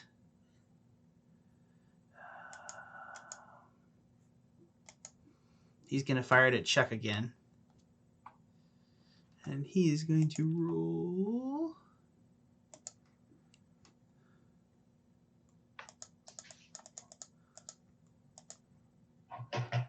12, which I don't think hits. Nope, armor class 13. The ball hits in the ground in front of you and splashes you full of goo, but it does no damage to you. The goblin is then going to run back into the tunnel. Out of sight. He's going to use his bonus action to hide. Nice. All right. Scree's gonna scream out, "Get the fuck out!" Yes, Scree, get the fuck out! Like in the direction of the bugbear. Goblin. I guess. What do you guys do? If he's gone, I say we truck forward, but someone should watch our flank in case they try and like sneak attack us. Well, who do you proceed, but have the person with probably night vision, like keep a eye on the flank. Oh, you got it. Passive perception 9. We got it. You guys feel a rumbling, and all of a sudden, out from the wall behind you breaks a massive creature. And I'm just going to send this thing in the chat. Actually, hold on. Oh no, we're dead. That's not good.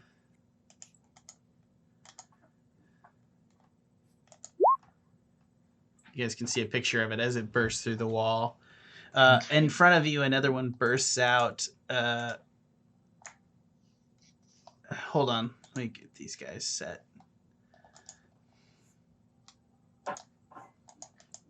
Ooh, there's one. There's two. And they set up onto either side of you. And they begin hissing and advancing on your position.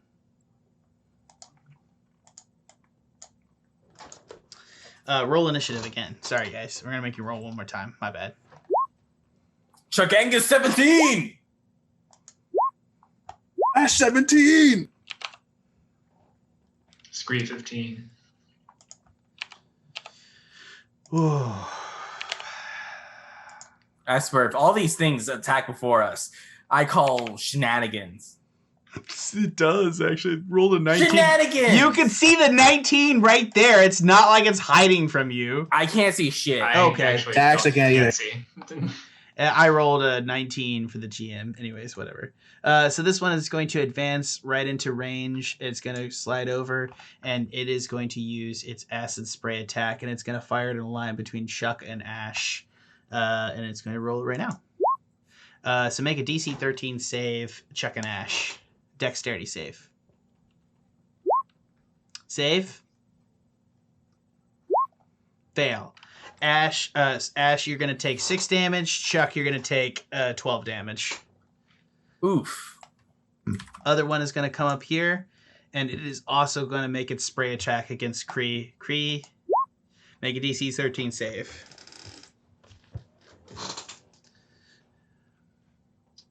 How do I do that? Sorry. Make a dexterity saving throw. Oh, dexterity saving. Got it. You pass. You take 5 damage. Danner, you're muted. Oh, sorry, I didn't say anything. My bad.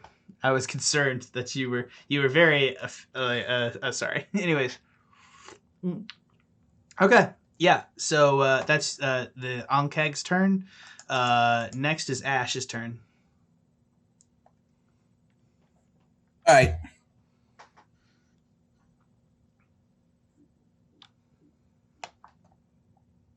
All right, what's your turn?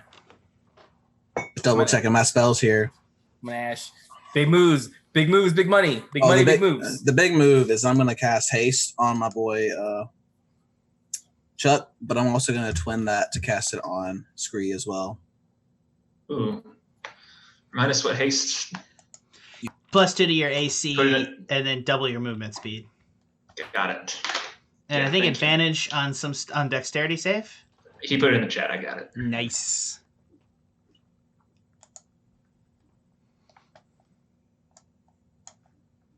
I'm going to say, you guys go on, fight these motherfuckers.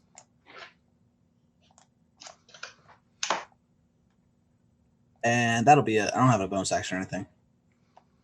Okay. Yeah, so that's his turn. Next up in the order is sorry about that, guys. Chuck.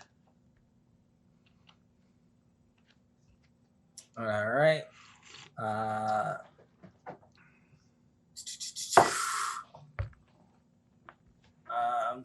I'm guess since I can attack, I'm gonna, of course, go into a rage.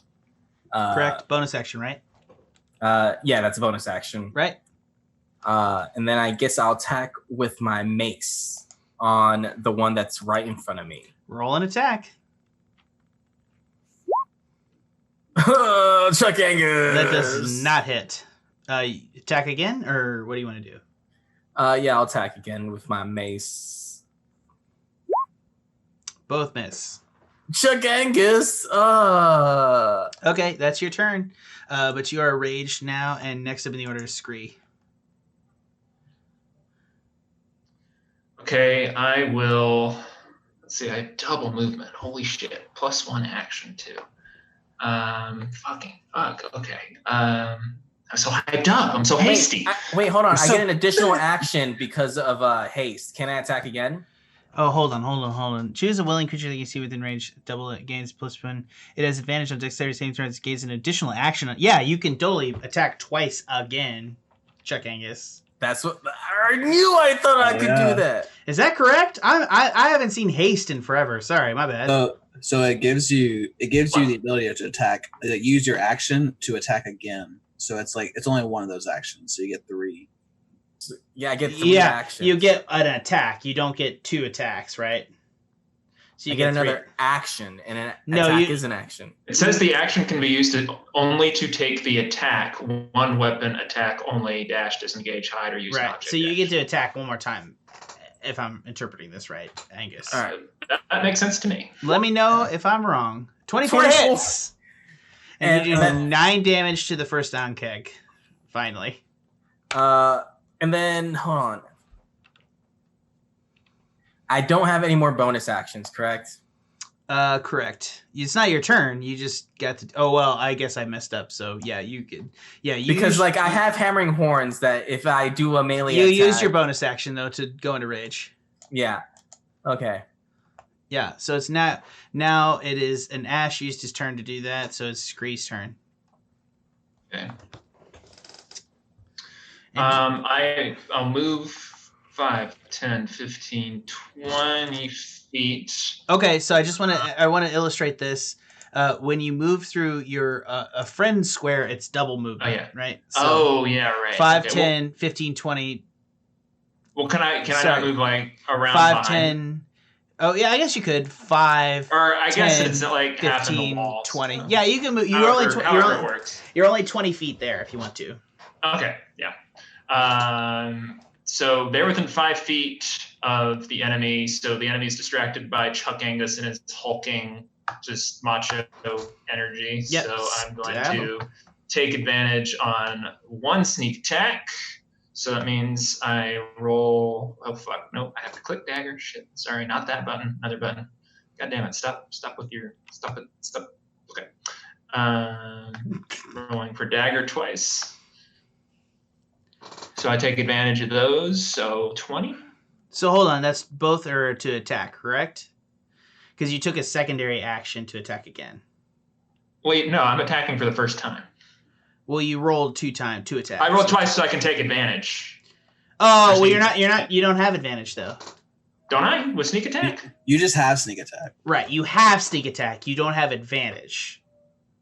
Oh, sorry, shit. I thought sneak attack gives me advantage. I'm like totally no. Sneak attack doesn't give you advantage. You have sneak attack automatically if you have advantage. Oh, if I have advantage. I'm thinking of it backward. Right. So I'm using sneak attack to do an There are secondary non-specific rules for flanking that apply here, but that's not how we play. So it's you have a sneak attack, so that first one hits, and you're gonna do 17 points of damage. You get a second action, but you can only do sneak attack once per turn. You can still attack him again with a dagger, though. So how do I roll the extra damage again? You did do 17 points of damage though to him. He did not appreciate that. And is he bloodied though? He is bloodied. Yeah, with that. So with sneak attack, I do an extra 3d6. So how do I just want to illustrate here. This tiny little Kenku rolls in and shoves a shiv like right up through his fucking breastplate and just twists it in there and draws it out, and a bunch of green blood rains down on him as he backs away and just fucking stabs him in the fucking guts. Thank you for illustrating that. How do I roll? Okay, I'm figuring out where the button is to roll the sneak attack 3d6 extra damage.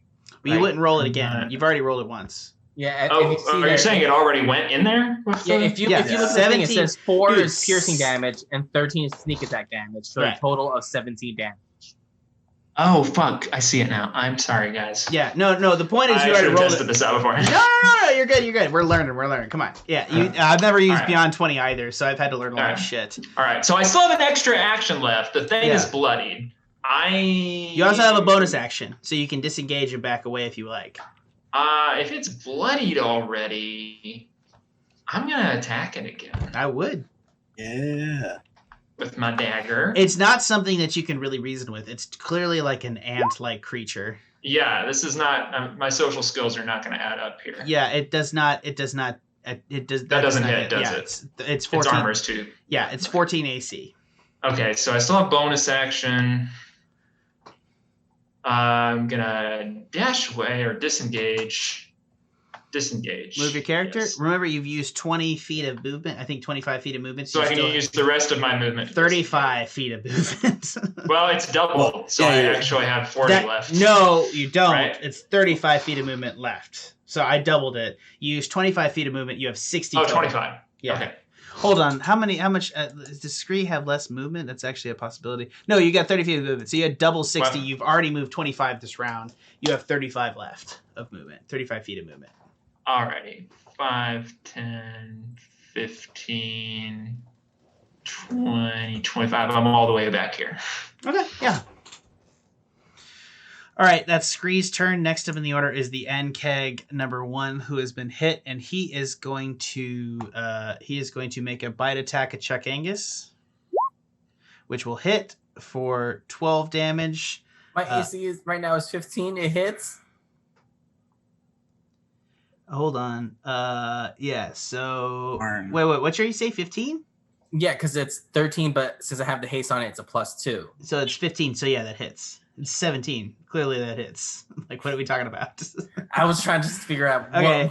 Yeah, so it grapples you, slashing damage. So it does that damage. If the target is larger or smaller creature, it is grappled. So until the grapple ends, the Ankeg can bite only the grappled creature and the advantage on the attack rolls to do so. So it is now, the Ankeg has now drawn you into its space and it is grappling you. All right, how much damage did I take? You took 13 points damage. Okay. Okay, that's the Ankeg's turn. The other Ankeg is going to move up onto Ashe and make a bite attack as well. That is... I don't know why I did 2 bites, but I'm going to just use the first one, which is a hit. Both are a hit, though. Can you let me know if they're above below 18? Oh, yeah, the first one is below 18, so that does not hit? Yeah, I'll cast Shield as a reaction. Oh, okay, yeah, so it doesn't hit. Yeah, well done. I'm going to say this. If beyond 20 makes me accidentally roll with advantage, because I'm trying to figure it out, and I don't know why it's rolling double advantage, I'm always just going to use the first one as the attack, just to be fair moving forward. Sound good, guys?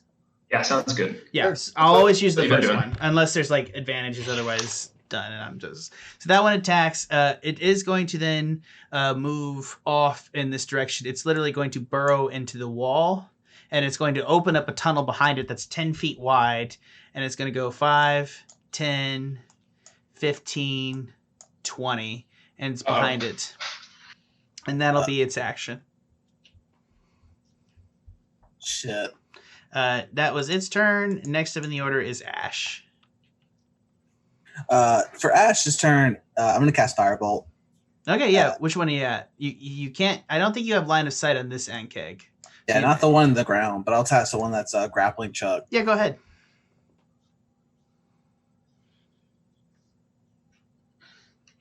We're not going to have haste next turn, right? That was a 1-round deal. Wait a minute. What's up?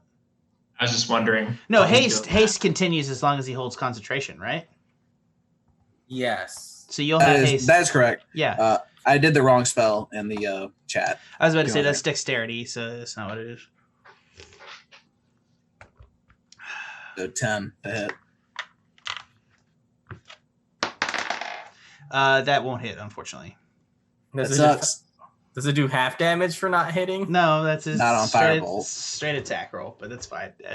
Okay, next I'm up, trying here. next up is Chuck Angus. You can are I- grappled. Wait, What- can I move back 30 Yeah, feet? Or- absolutely. All right. What does You're right grappled there. mean? Grappled. All right, so grappled means that. Oh, look. Hold on. Grappled. A grappled creature's speed becomes 0, and it can't benefit from any bonus to its speed. The condition ends if the grappler is incapacitated. The condition also ends if an effect removes the grappled creature from the reach of the grappler or the grappling effect, such as when the creature is. So essentially, all you can do Is attack it Right. 3 times with my 3 actions. Do it. You have 2 actions, but it's 3 attacks. Okay, but that's the difference. Anyways, go ahead. Mace. Cricket Bat of Right. Doom hits. Mace. Hell yeah. Okay, how do you want to do this? So describe this mace to me again. How does it look? So it is a cricket bat which has teeth on it all the way around. Okay. I guess I'm just bashing right down on its skull, so it just crunch and blood and bits, and it's just caves in. It just caves in. Okay, yeah, you managed to do that. Yeah, it's now, you still have your movement, you are ungrappled, and I believe you still have one attack left if you wanted to take it. Let me see, because that would be the haste thing. Expand, we use it to attack, dash, disengage, hide, or use an object action. The other one is underground. I can't see it anywhere, correct? The other one dove into the wall here, So if you go to the wall, which I think is like, if I'm not mistaken, it's not very much. It's like, 15 feet from you. If you move half your movement to the wall, you'll be able to see it, which is then from that point another 20 feet. So you won't be able to probably move to it, but it is driven into the wall and is burrowing away. Burrowing away. I can't see where it actually is. Can I put up my guard? Like, can I? Yeah, you can take the dodge action. All right, I'll take the dodge action and ready myself in case anything jumps out at me. Sounds good. Okay, next in the order is Scree. You hear a rumbling in the wall beside you. My ears, or whatever I have that senses sound, is It's very... ears on a crow. It's not that strange of a creature. Okay. Well, I don't know. That is arguably strange. Human ears. Sure. It's more of a hole, I guess. Yeah, I would think. But any hole is a goal. Well, if it's in the wall, I can't. Yeah, it's not emerged. I get the fuck away from the rumbly sound. I think is the best I can do with this, guys. So I'm gonna move all the way. This should be well within 60 feet. I'm just gonna get behind Chuck Angus over here. If everybody's okay with that. Yeah, you move back onto where the impacts of the goblin that thrown shit was.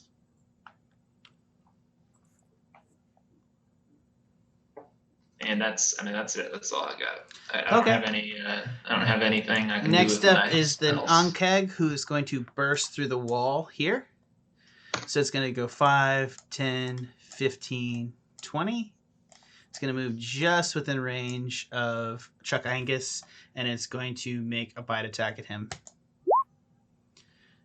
Which will hit for 12 damage to Chuck Angus, and you are now grappled again.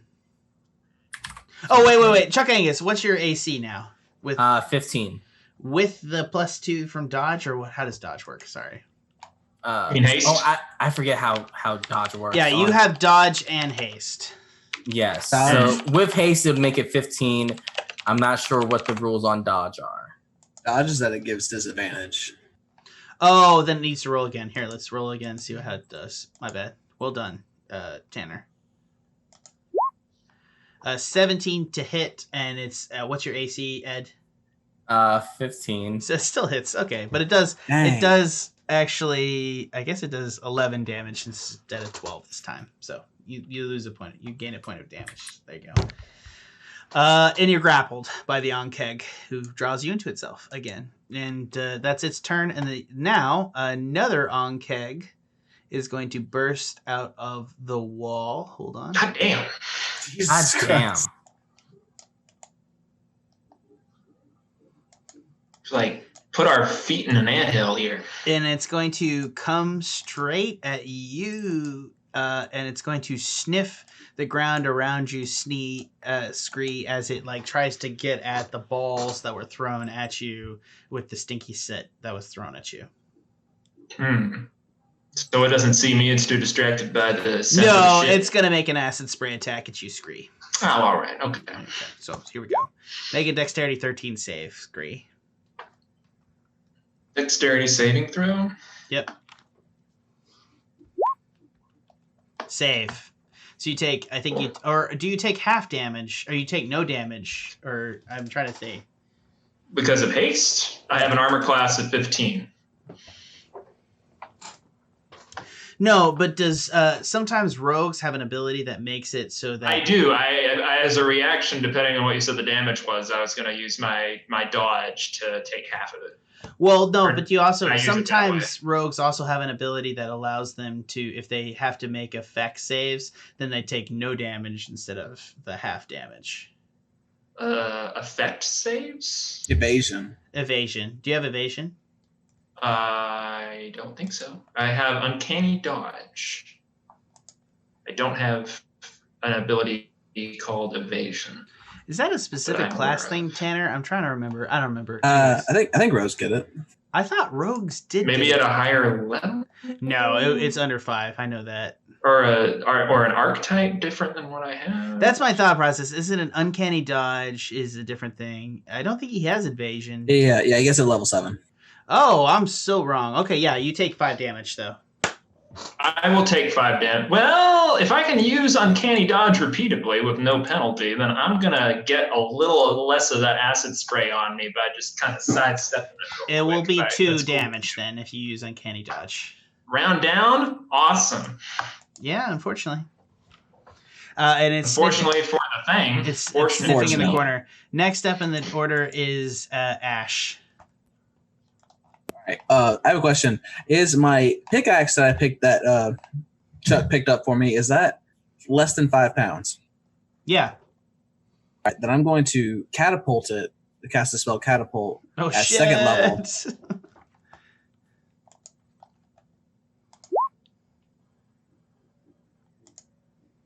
So it has to make a DC 15 dexterity save. All right, shit. Well, let's make this Ankeg do a dexterity save. I don't even know what the fuck that looks like. Yeah, sure. What the fuck? Yeah, it fails. All the right, one so by Scree, I'm assuming, correct? Yeah, the close one. Correct. Okay, cool. So I'm just like, Yep. I'm gonna throw the pickaxe, but then I'm gonna cast a spell on it, so it like jettisons right towards the Ankeg.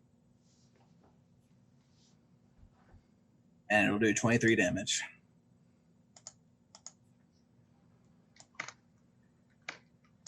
$23 damage to the Ankeg. That's right. So just describe what fucking happens to me, please. This is pretty bad. All right. So you see this like pickaxe, and then it's like spiraling really fast, and then it just burrows itself right into the head of the Ankeg as it's like jettisoned at like Mach 1. And I'll even take this as it goes out the back of the Ankeg, gutting it through the middle, and you are removed more than half of its health as it just buries in the hole behind it. As you take a fucking object, turn it into a fucking bullet of destruction, and just tear the heart out of this thing. It still seems to be going, but it's like it doesn't know it's dead. You know, it's still fighting. It's after it leaves the situation, whatever happens at the end of the day, this motherfucker's dead.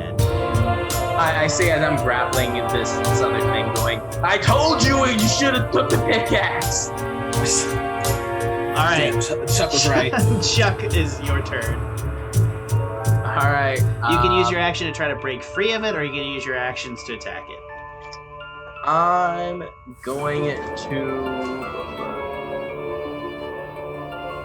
to attack it because I have Hammering Horn. So immediately after I hit a creature with a melee attack, I can use a bonus action to disengage it and attack my horns to get it 10 feet away. So I'm gonna attack it with the mace. 15 for 10.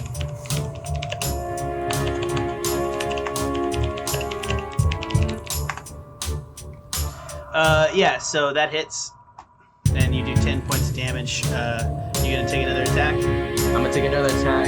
Yes. Actually, hold on. Give me 1 second. Those guys. I am currently still in a rage, correct? Correct. Yes. So I also have Divine Fury that while I'm raging, the first creature I hit on each of my turns with weapon attack takes 1d6 plus 2 necrotic damage. Yeah, make sure to roll it. Okay, so. Sorry, I will say this. My rule is generally I will not remember to roll your extra damage on some of the abilities. That's fine. I'm more of a gatekeeper. You gotta remember what you have. It takes another 5 damage. Sweet. Alright, so is it bloodied? Not yet. Okay, so I guess I'll do another maze attack. That hits for 7 damage. Okay, is it bloodied? It's bloody. Alright, I'm not gonna try and use my bonus action to shove it away and whatever. I'm gonna do another mace attack. Please, Chuck Angus, big moves. 12 for 8. That does not hit. Chuck Angus! Nah, you just your mace sails off the top of this thing's what does a bug have? It's got an endoskeleton, right? Or is it thorax? Exoskeleton. Endoskeleton is what we have. Exoskeleton. Sorry, thank you, Tanner and Trevor. I like that we have 2 T's. Anyways, yeah, Tanner and Trevor have corrected me. It has an exoskeleton. As it sails off, you lose half the teeth on the mace on one side. It doesn't affect it if you flip it around to use the sharp side now. as your weapon is taking more significant damage because it is a improvised weapon.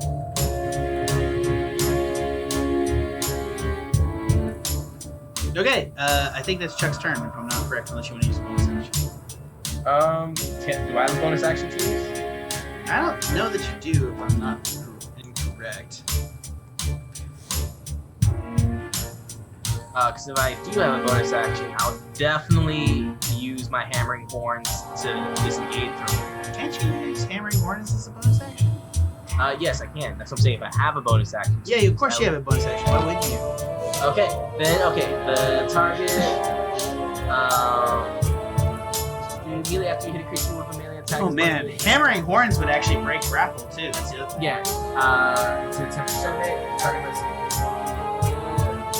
You need to succeed a strength saving throw of DC 15. After you hit a creature with a melee attack, as part of the attack action on your turn, you can use a bonus action to attempt to shove the creature with your horns. The terms will no more in size larger than you and 5 feet. Let's check how big ankegs are. Something I don't know. Hold on, double checking. Large monstrosity. It's medium, so it's large, so it's not one big size, so you can't shove it. So what's the save? DC 15 for strength save. Strength save. Okay, let's make a DC 15 strength save on an ankeg. Yeah, it's 23 it saves. Fuck. So it stays there, but you manage to get another attack in. So it's still hugging you, saying, "Hey, needs my." And it has these little pincers like this, and you see like acid dripping off them. That's like just running down your chest, leaving permanent acid scars on your chest. It's like, and it's got these big tight pinchers that are getting ready to slap your face off with a rain attack. So yeah, it's pretty horrifying. Scree, it's your turn. Is the one in front of me dead? Yo. He's taken a large amount of damage. Both of them have. The ankeg that's grabbing Chuck has about 17 points of health, and the ankeg in front of you has about 16. Oh shit. I don't think sneak attack is gonna work. The ankeg is grappling my fellow combatant. No, if it's grappling him, it'll work. So if you attack that ankeg, I'm not. There's no rules in sneak attack that I can see that grappling an opponent. I mean, he's definitely within 5 feet, right? Okay, I'm gonna go for that one. So you got to move around this ankeg. Yeah. Does he get an opportunity to attack if I do that, or unless you use your bonus action to disengage? I should do that. Yes. So you can go 5, 10, 15 to get to him. You can stab him with a disadvantage attack. I mean, you can stab him with an attack and then move out 15 to where you were. You're going to be in range of the ankegs no matter what, but still. Don't I still have haste? Yeah, you're right. Fuck, he's totally right. You can get the fuck away. I got plenty of room. Yeah, you do. I've used I keep forgetting about haste. 5, 10, 15, 20. I've used 20 feet then to get where I am, I think. With a bonus action, disengage, and I'm going to sneak attack the ankeg that's grappling, but Chuck Angus.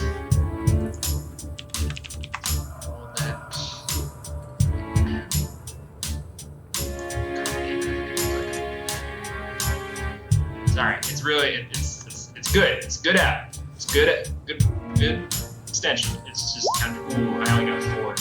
That's not good. Oh wait, no, that's Is that your dagger attack for 13? Yes. Does not hit him. Yeah. Their AC is 14. Can I try again with my extra action? Absolutely.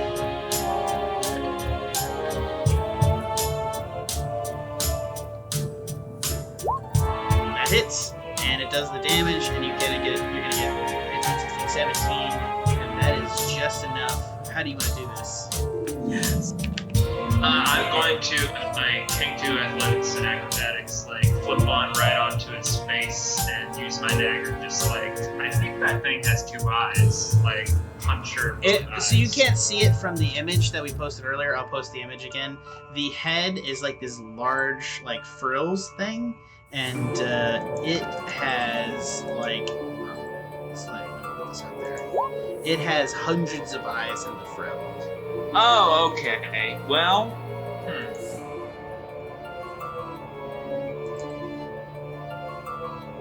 I guess I'll cut off its 2 big pincer things then, since I don't know why I'm focusing on 2. I got 1 little dagger and I did 2 attacks, but only 1 of them hit anyway. So, yeah, I'll cut off both its big pincers so that Chuck Angus drops to the ground, and then, like, with like encouragement from Matt, I'll finish it off. Sweet. Yeah, kill it. So it's history, and then you only got the 1 Ankeg left that's in the tunnel. You do exact enough I'm damage. gonna get the fuck away because I've used both. Yeah, attacks. you can use disengage. Run right back around Chuck Angus here. Okay. I've already used disengage, so it's gonna get an opportunity attack for you. No, you use disengage, and that disengage. Oh wait, yeah. So I don't need to turn. use it again. Yeah. Okay, got it. All right. So now it's the Ankeg's turn, who is panicking, and it's going to grab up the balls on the floor and dive into the alcove and run away. And it's going to burrow away. You can see the tunnel that it burrows through as it picks up all the balls off the floor, or the balls that were thrown at you that had the sting on it.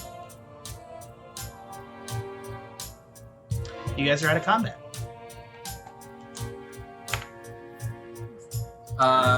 Well done, gang.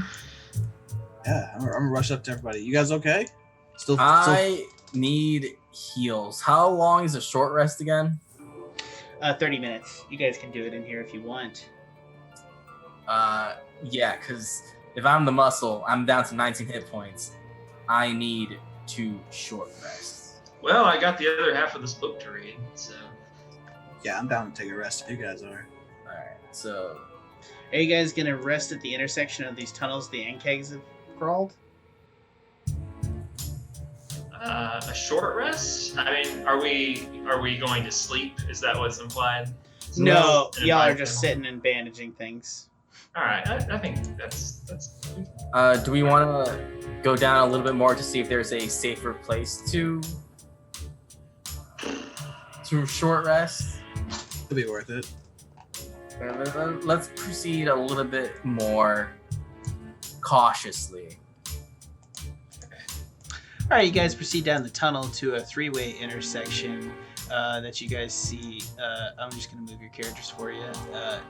You can see that there's a one going north and one going south. It's your... see that. I'm just revealing more of it. Jesus. There's another room, maybe. Not That's that not a you big deal. know about. Jeez. Not a big deal. Okay, well, not a big deal. Anyways, you see one going south and one going north.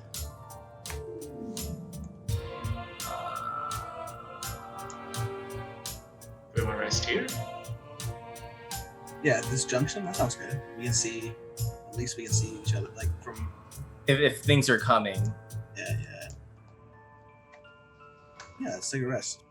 All right. Alright. You guys are able to short rest. Go ahead and roll me your die. Let's see, where's the button for this? Roll hit die. Does that work? Let's see, I have 6 slots here. Hit die 1d8 plus 1, total 5.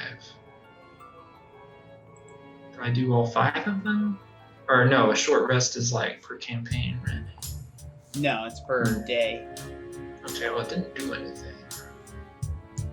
See, take short rest. Look, just roll. I think you're a D8 as a rogue, if I'm not mistaken, and you just roll. You have 5. My D8s short rest plus- is 1d12 plus 3. So let me just do that manually.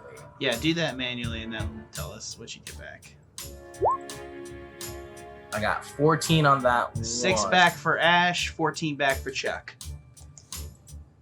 I'm gonna take another one of those die. I would imagine you would. You got them all back after the long rest, remember? Yes. So that's a 7. What was that from here? 40. I'm gonna take one more for another 12. All right, so that took 3. I'm at 52 out of 55, and I think that will be. So I have 2 short rest left. All right.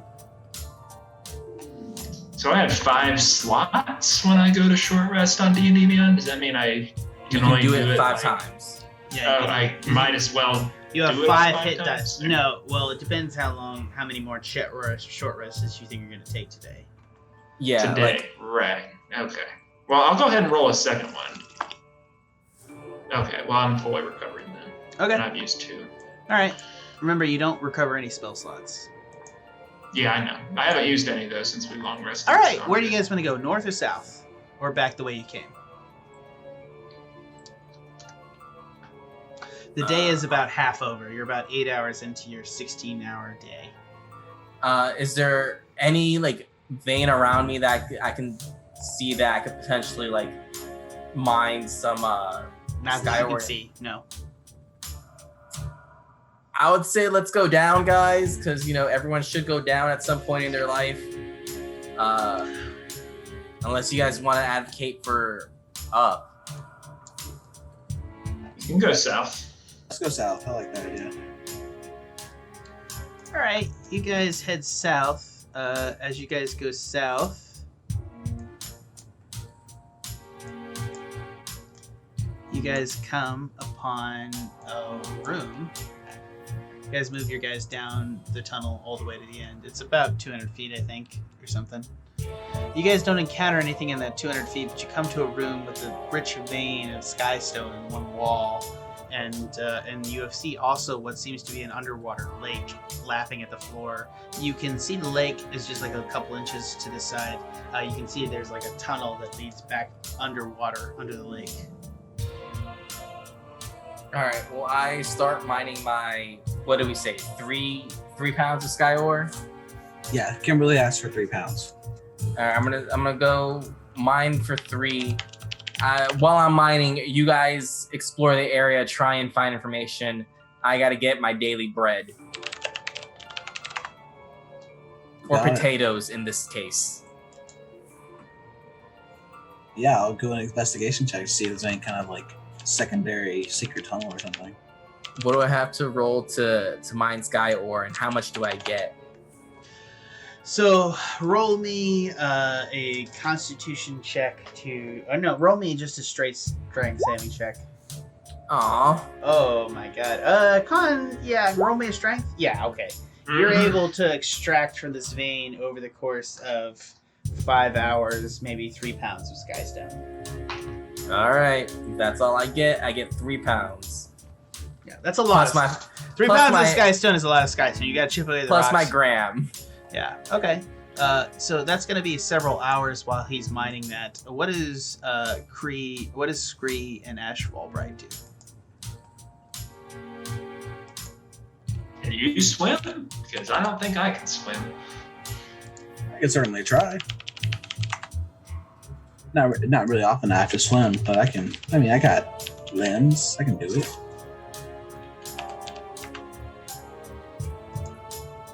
But yeah, I'll try to make some kind of like. I'll swim in there and try to investigate to see if there's a tunnel that goes beyond this. Yeah, so you swim out into kind of a wide open space. It's not salt water, so you can see underwater. There's a vast chamber on the far side of this. And there's a vast pool. It is all underwater, so you have no place to breathe, but you see a beach in the distance. But you hear a sound in the reverse as you come up and you turn back over your shoulder to see. Hold on one second. I see a shark. Yeah. I see Oh, a shit. shark. Yeah, out of the water is a giant shark swimming into the room with you. It is massive. It's not. I think it's. I don't think it's. I think it's large. I'm not sure if it's large or gigantic. It is a massive megalodon-sized shark, and it speaks to you underwater. I am Obliteros. You have come into my home. How dare ye? Prepare to die, chum. Chum as in friend? Doubtfully. Roll initiative, Ashe. Oh shit! You still have haste on you. Oh, we do? No, not on Ashe. Ashe didn't cast it on himself. That's right. Oh yeah. After a minute, you guys are exhausted. Yeah, actually, you guys take one level of exhaustion, don't they? Yeah. But like we short rested, we're fine. Yeah, it's 10. Okay, whatever. I might allow it. Does Scree see the shark fin from the shore? Chuck Angus. It's Chuck Angus. I think you guys, it's massive enough that as it swims by, you guys see it. I will allow that to happen. As I'm pickaxing, going, huh? That sucks for him. He sucks so hard. He's the most sucky character I've ever seen. Ashe, Scree, What the fuck? roll me initiative. I got it at 18.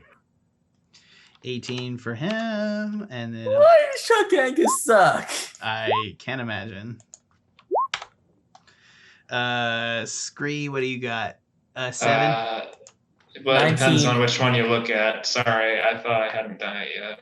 I'll let you have 7 because you're a bitch. No, I'll give you 19. Okay. That's I'll give you fine. 19. Chuck I don't Angus. care. Chuck Angus. Not my ass in the water. It's fine. I assume you're going Hold on. to just roll. I'll roll initiative, but like right now, I mean, if I stop now, do I still get my 3 pounds of Sure. Skyward? I mean, this will take 6 seconds. Otherwise, Ashe will die.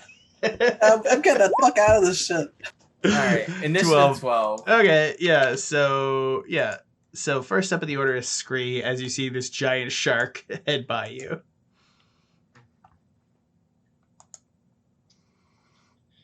I'm gonna attack it in the water. I don't think I can swim. That's just a character decision I just made now. I don't know why, but I'm a bird man. I don't think I can swim. I like how you decide right now for your fictional character. Yeah, he can't swim. Makes sense. Most people usually say, "Hey, he can swim. Let me help Ashe." It's a villain's campaign. What do you expect? Yeah, I'll cast. Can I cast Charm Person on a fish? Sure. No, it's a humanoid. No, it says Charm a humanoid. Sure, I by can't your do own that. rules, I won't let you do it.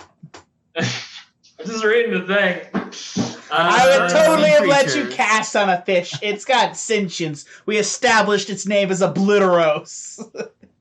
So, it may like, be it could've been a disadvantaged. person. It may be disadvantaged to do it, but I've established this is a Alright, talking alright. fucking shark. Well, that's all I can think of, so that's what I'm gonna do. Okay, so are you gonna I'll let actually you cast? DM it. Don't worry about it. You can't cast Charm Person on a non-humanoid. What else do you want to do? What else do I want to do? Can I talk to it? You It can has to make a technically- wisdom saving throw. You can technically attack it from the place that it is, like you're adjacent to its square. I can attack it? Yeah, I look. guess I am. Yeah, see, okay, it's a large creature, so it's huge. So you see Yeah. its scales pass by underneath the place where it's heading towards Ashe, where you see Ashe go. Well, did I charm it, or are we just not doing that? I think you established you can't charm it. Okay, all right. So it is okay. Got it. Is it distracted by Ashe at all? No, he's not close enough for my to work. I don't think. I'll look for this. I'll let you get. I'm being very negative right now. I don't know why. I'm just like, oh no, I can't do anything. I Yeah, can jump in the water. campaign. you really need to have a Um, go get him attitude in D&D. I mean, does he though? When you have a go get him attitude, apparently Yeah, I don't you know. just This get is- shit on. This is my problem. shark playing shows a up. villain. A Role-playing shark villain, fucking showed up trying and to it's like coming for you. Okay. All right. I'm gonna, if I can, use sneak attack. to attack the. I'll let you do it because it's Obliterate. underwater and it doesn't know you're there, and you're attacking from the surface. I'm gonna There make. you go. I'm making something up. Fuck me. There you go. All right. Do it. I'm attacking him. Okay. Otherwise, Ashe is gonna die. Let's avoid that. Yeah, sure. We'll try our best. All right. There we go. Okay. Why'd you roll with advantage? Does it hit? It's just accident, or I think I did the thing again where I clicked the button next to dagger, and then it's I fine. It remembered to click hits, it and again. you're gonna do 12, 15, 16, 17 points of damage. Yep, you do 17 points of damage, and I don't think you have haste anymore. So that's his turn. That'll be my turn then. Yeah, Ashe is in the water. What are you doing, Ashe? Can I make it to the surface, like from here? So you see in the distance a light in the distance. So you can't make it. I guess you could probably try to swim past Obliteros. You'd take an opportunity attack, but you could try to like get an op attack and go back to where they are, or you could try to swim away from it to the beach on the far side. Okay, so like from where I am, like where Chuck is, I have to actually go to like where below Scree is to actually get to the beachhead. Where? Correct. Yeah, you'd have to swim by that motherfucker. I'll say this too. From where you are, you can see that there is a beach within 45 feet of you to the north. And if I'm swimming, is my speed halved? I think so. That's correct, right? So your speed would be 15 feet. Yeah, so I wouldn't make it in a turn. Yeah, you probably want to take that off attack. Yeah, I'll go and risk it, and then I'll try to get to the beachhead for where my friends are. Okay, go ahead and move your character. Okay, as you move past Obliteros, he's going to take a chomp attack at you. He's going to make a bite. He's going to do... how much is your AC? It's 13. So he will miss, but he almost did 25 points of damage. Yes. Oh, that'd have been it. I want to say also that it's a +9 to hit, so you got extremely... I want to say that he rolled a 3 on the dice. Thank God. So I just want to make sure everybody's aware of how close Ashe ended up, like in the jaws of a fucking shark. So you see, what happened was it's that moment where like you go to take a bite of your food, but it's still too hot, so you just blow on it instead. Ha ha ha! Obliteros noses his nose into the cave with you and looks up at you. It's just his shark face is just this ancient, envious void of death and destruction, just perfect summation of void-based death. This is a shark that lives on an island in the void and is sentient. It is scary as fuck. It has existed for eons of death untold. It eats, it swims, it moves, it never looks back, and its eyes are filled with this infinite abyss of evil. I would go as far as to say that it disturbs all three of you. I don't think any of you are hard enough to like look into Obliteros's eyes and be like, "That's chill," you know. That's not what that is. Even Chuck Angus. Chuck Angus is especially because it looks like it likes beef, man. It looks like it eats hamburgers on the reg. As you guys see, Ashe just roll onto the beach like panting and like scared. Yeah. Nope, not fucking with Obliteros. Nope, literally like 5 feet from Obliteros's snout, you're just like rolled over looking at it, and he's like, "Come into my waters." Yeah, that's Obliteros. We're not gonna fuck with that. Are you sure? The temple near me holds riches untold. Wait a minute. My waters hold the temple of the damned. Do we all hear this? Yes. All right, I go. What guarantees a safe passage to this temple? Nothing. We engage in underwater combat, and the living shall proceed. All right, so we need aqua fighters. Wasn't there Merfolk in the prisons? There was merfolk in the prisons. This is information. We found a type of temple. We have shark dude guarding it who desires underwater combat. We have our bread and butter for the day. How much time is left before, like, because we still have to go get out of this cave. We have to go to the cafeteria, get our food, and be back in our cell. How much time do we have? 8 hours. Day's half over. You've had 16. You slept for like maybe 6 of it because you're not used to prison life. Then you ran out of there, got up, and went to the mines and met Kimberly twice. This might sound like a come back to later situation. Yes. All right. I'm also going to say that we're going to talk about next time where you guys are. I think this is a nice place to end tonight. So how are you guys feeling? This is pretty good. This is Pen and Paper Pod. Villains, we got Ashe, Scree, and Shuck, and they are doing their best to not get eaten by sharks already, and I appreciate that. And I'm not even the most randomest of us all, which is Disagree, shocking. but that's sure. What do you mean? I didn't try like You're climbing up some consistently ropes. bonkers, man. I don't think. We can walk up to any random person. They'll just like, yeah, we're gonna kill you. You did straight that up once. You did straight up murder a dude in a cell because he just I looked did at you that wrong. once on the first day of prison after someone turned in to me. I don't see why you guys don't understand how logical that was. Was it logical? Yes. I'm seeing your logic. Thank you. All There right. is logic there. Look, if you've enjoyed tonight's session, all I can do is tell your friends about it. We're going to be doing this monthly. We're going to be a little bit more time between these, but we're going to be publicizing them. Check them out. We're going to be posting old episodes to our podcast feed for the Pen and Paper Pod. Check it out. We have a whole campaign that we're going to be posting over the next couple months.